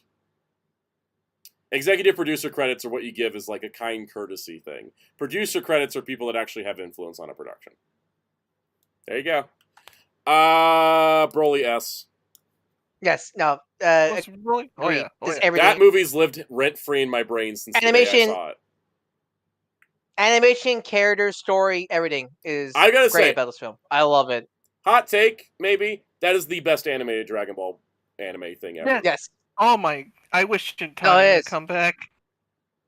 I was like Daima. I think is Daima, but Daima's living up to the animation quality. Yeah. Mm-hmm. Broly, just that movie when I saw it on the theater screen was just like insane. And every time I watch it at home, I'm just like, I don't even care. I can see the green tint. It looks so good. I love the character. I love Super Broly. He's one of my favorite Dragon Ball characters. I just love the story. I love Chila and Lemo. All great. It made me like. I never liked the minus Bardock stuff, but honestly, this film made me appreciate it more because like they make Bardock too much of a good guy. Still, he still has that inkling of his inkling of his Saiyan pride there. I like. I mean, it's like a cool origin of the Saiyans also. Seeing how Frieza first came out of the pod, all red and everything. Also, I know it's a hot take. I don't care. I'm putting superhero in S. I'm a Piccolo fan. Yes. It gave me everything I ever wanted. So. Yes, same. This has every. I know it's called a Piccolo and Gohan co-lead, but it really is a Piccolo lead movie. Well, I mean, it was intended to be that, wasn't it?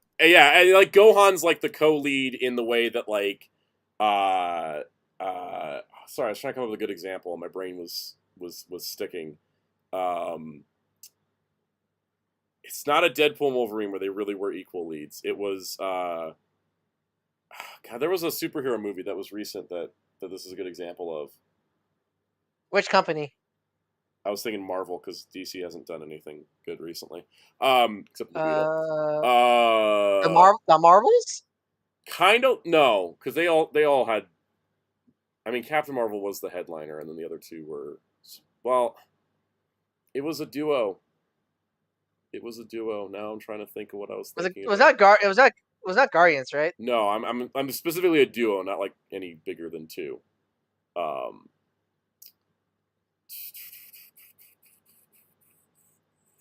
Winter Soldier, Captain America. Thank you, AR.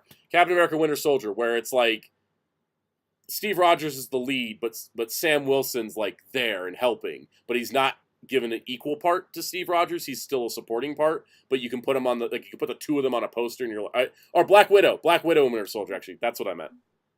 Sam Wilson was in that movie less than Black Widow. Black Widow and Steve Rogers are like advertised on the poster as a duo, but Black Widow doesn't get as much focus and screen time as Steve Rogers does, and that's what Piccolo and Gohan is. Gohan is the Black Widow. He's boosting up the movie, but he's not taking away the focus from Piccolo. Yeah, I do think Gohan shows some great development of him getting back into his training. Yeah. Also, love Pan in this film. I love the Gammas. I think the Gammas are great characters. But the whole plot happens because Piccolo is on this shit. Like, he is on it. Yeah. And he's like, I'm looking into this. Nobody else is like, I just love the whole plot forward. I love the whole conspiracy angle of the film of like the Red Ribbon treating Hedro about the evil Bulma and her crew of aliens and androids. I do love when characters get gaslit. It's fun, right? Yep. No, I mean, yeah, the Red Ribbon Army really gaslit Hedda. I liked a lot of the layers they gave to it, and the animation style was like, when we first saw it, I think it worked. It was super off-putting when we first saw it, because the first preview clip was just rough. But then the final film, I thought it was really good. I actually really liked it a lot. Still need to rewatch it. Yeah, I need to I actually don't think I've watched it since theaters as well. Actually, now you say I rewatched it 2 times. I rewatched it 2 times now because I love this film so much. I need to watch it again. My brain, when I'm like, I want to watch a Dragon Ball movie, I end up putting in Broly. I have a problem, but I think if I had to compare it to, I think I like superhero just a bit more because I love Broly, but it is a giant fight scene at the very end after Broly becomes Raph State.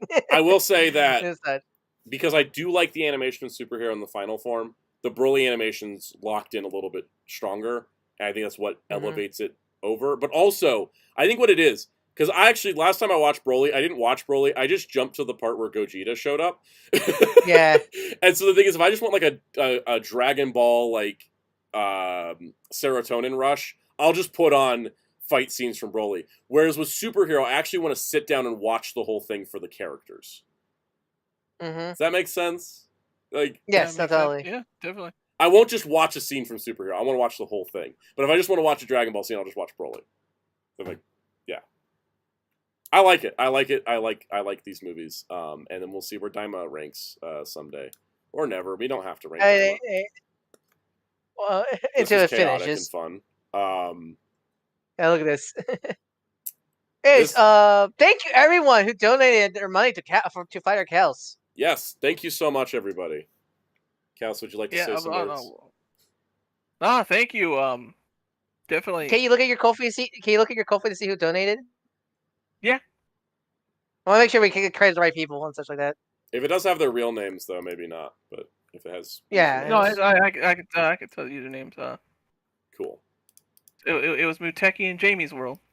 Thank you so much, guys. That really helps out. And oh my goodness, I was breathing kind of heavy because of the red tape crap. They didn't. Oh, we're actually not going to pay you because these prerequisites we didn't tell you about. And now I'm stuck here having to finish the training anyways.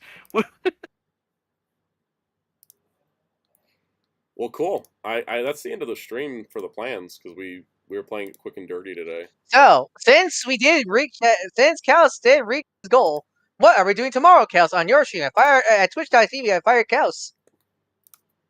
Sparking Zero. Sparking Tuesdays. Sparking Tuesdays. 4 p.m. Eastern. Twitch.tv/Fighter Chaos. Yeah, and then then again, I will be there and Sam will be there. Yep. Friday. And then again, Saturday on the Geek Fighters. It's Dragon Ball week, and also on Friday is my Dragon Ball. When you say the 2099 way, look at that synergy. Yeah, the 2099 way of shocking Zero. We will have a sparking.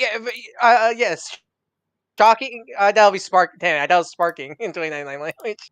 No, it was shocking.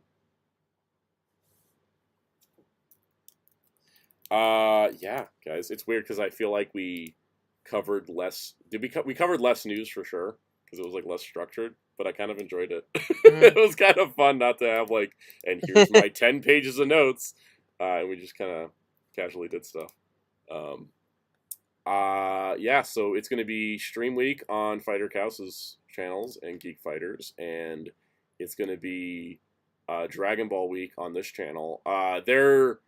Let's see, what's the plan this week? Oh, Wednesday I've got a haul video of like stuff I bought at Universal and Disneyland because that was easy for me to film and edit, and that way I can work on the Dragon Ball guide.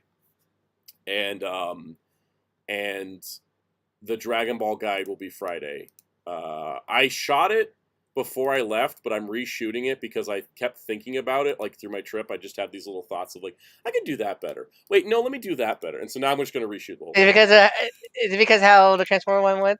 Kind of. It also was like, the more I didn't give myself time to think about structure with the Dragon Ball one as much. Like I had the notes, but I didn't structure the notes. And then I just kept thinking to myself, I was like, no, I think I should talk about that then. And some other stuff. And also because of some of the feedback from the Transformers one, which I did way too much off the cuff because I was trying to get it done. The problem when I go on vacation is I have to get more work done than if I'm just doing a normal week. So I got some time to let the Dragon Ball one cook and It should be fun. Blade Raider says, debating on turning on Crunchyroll now or waiting for Daima Dub to start. You can also wait for Netflix, because Netflix is going to get it starting a week after Crunchyroll. So if you want to use Netflix, you can do that too. Yeah, I just need to fill in some details. I think I got these notes ready to go to reshoot this thing. It's going to be a guide for all of the anime projects. It's not going to be a history. It's going to be a guide. Because if I do a history, it gets confusing. But if I do it as a guide, it doesn't. He says, well, it's still going to probably be a little confusing. It'll still work itself out, I think. I'm just going to figure this out. Because basically the problem with Dragon Ball is we had that huge gap and then they came back with Kai before doing the movies. So, like, you go timeline-wise, you have Kai after GT, but it actually makes sense to talk about Kai during Z because they're the same show. So, that's the kind of stuff I was thinking about. But, anyways, we're gonna streamline the experience a little bit, and it'd be interesting because, like, unlike other viewing guides, the other viewing guides are like, here's a franchise with multiple series, but ostensibly speaking, Dragon Ball is one story. It just has sections to it, and parts that have been rewritten a few times. And honestly, it kind of, I think, needs to be structured according to the story, not according to how things were released, like the way that Sentai or Kamen Rider stuff's done. So, anyways, I'm rambling now. It's time to end the stream. You can follow me at Darko642 Yeah. on YouTube and Twitter. I do card commissions on the YCC channel. You want any? Feel free to DM me on your Twitter or South Disco Protocol. Link in the description below. Yay! Kaos, like we said, is streaming tomorrow. Dragon Ball Sparking Zero and all that good stuff. Going to be a good time, and I'll be there too. And I'll be there on Friday because I'll probably be in a coma after finishing the Dragon Ball guides, so it'll be great to just stream on Friday. And yeah, that's pretty much it. So we'll see you guys next week for the normal structure stream where we have news planned out and noted down. And then I'll get back into the routine of things. But see you guys next time.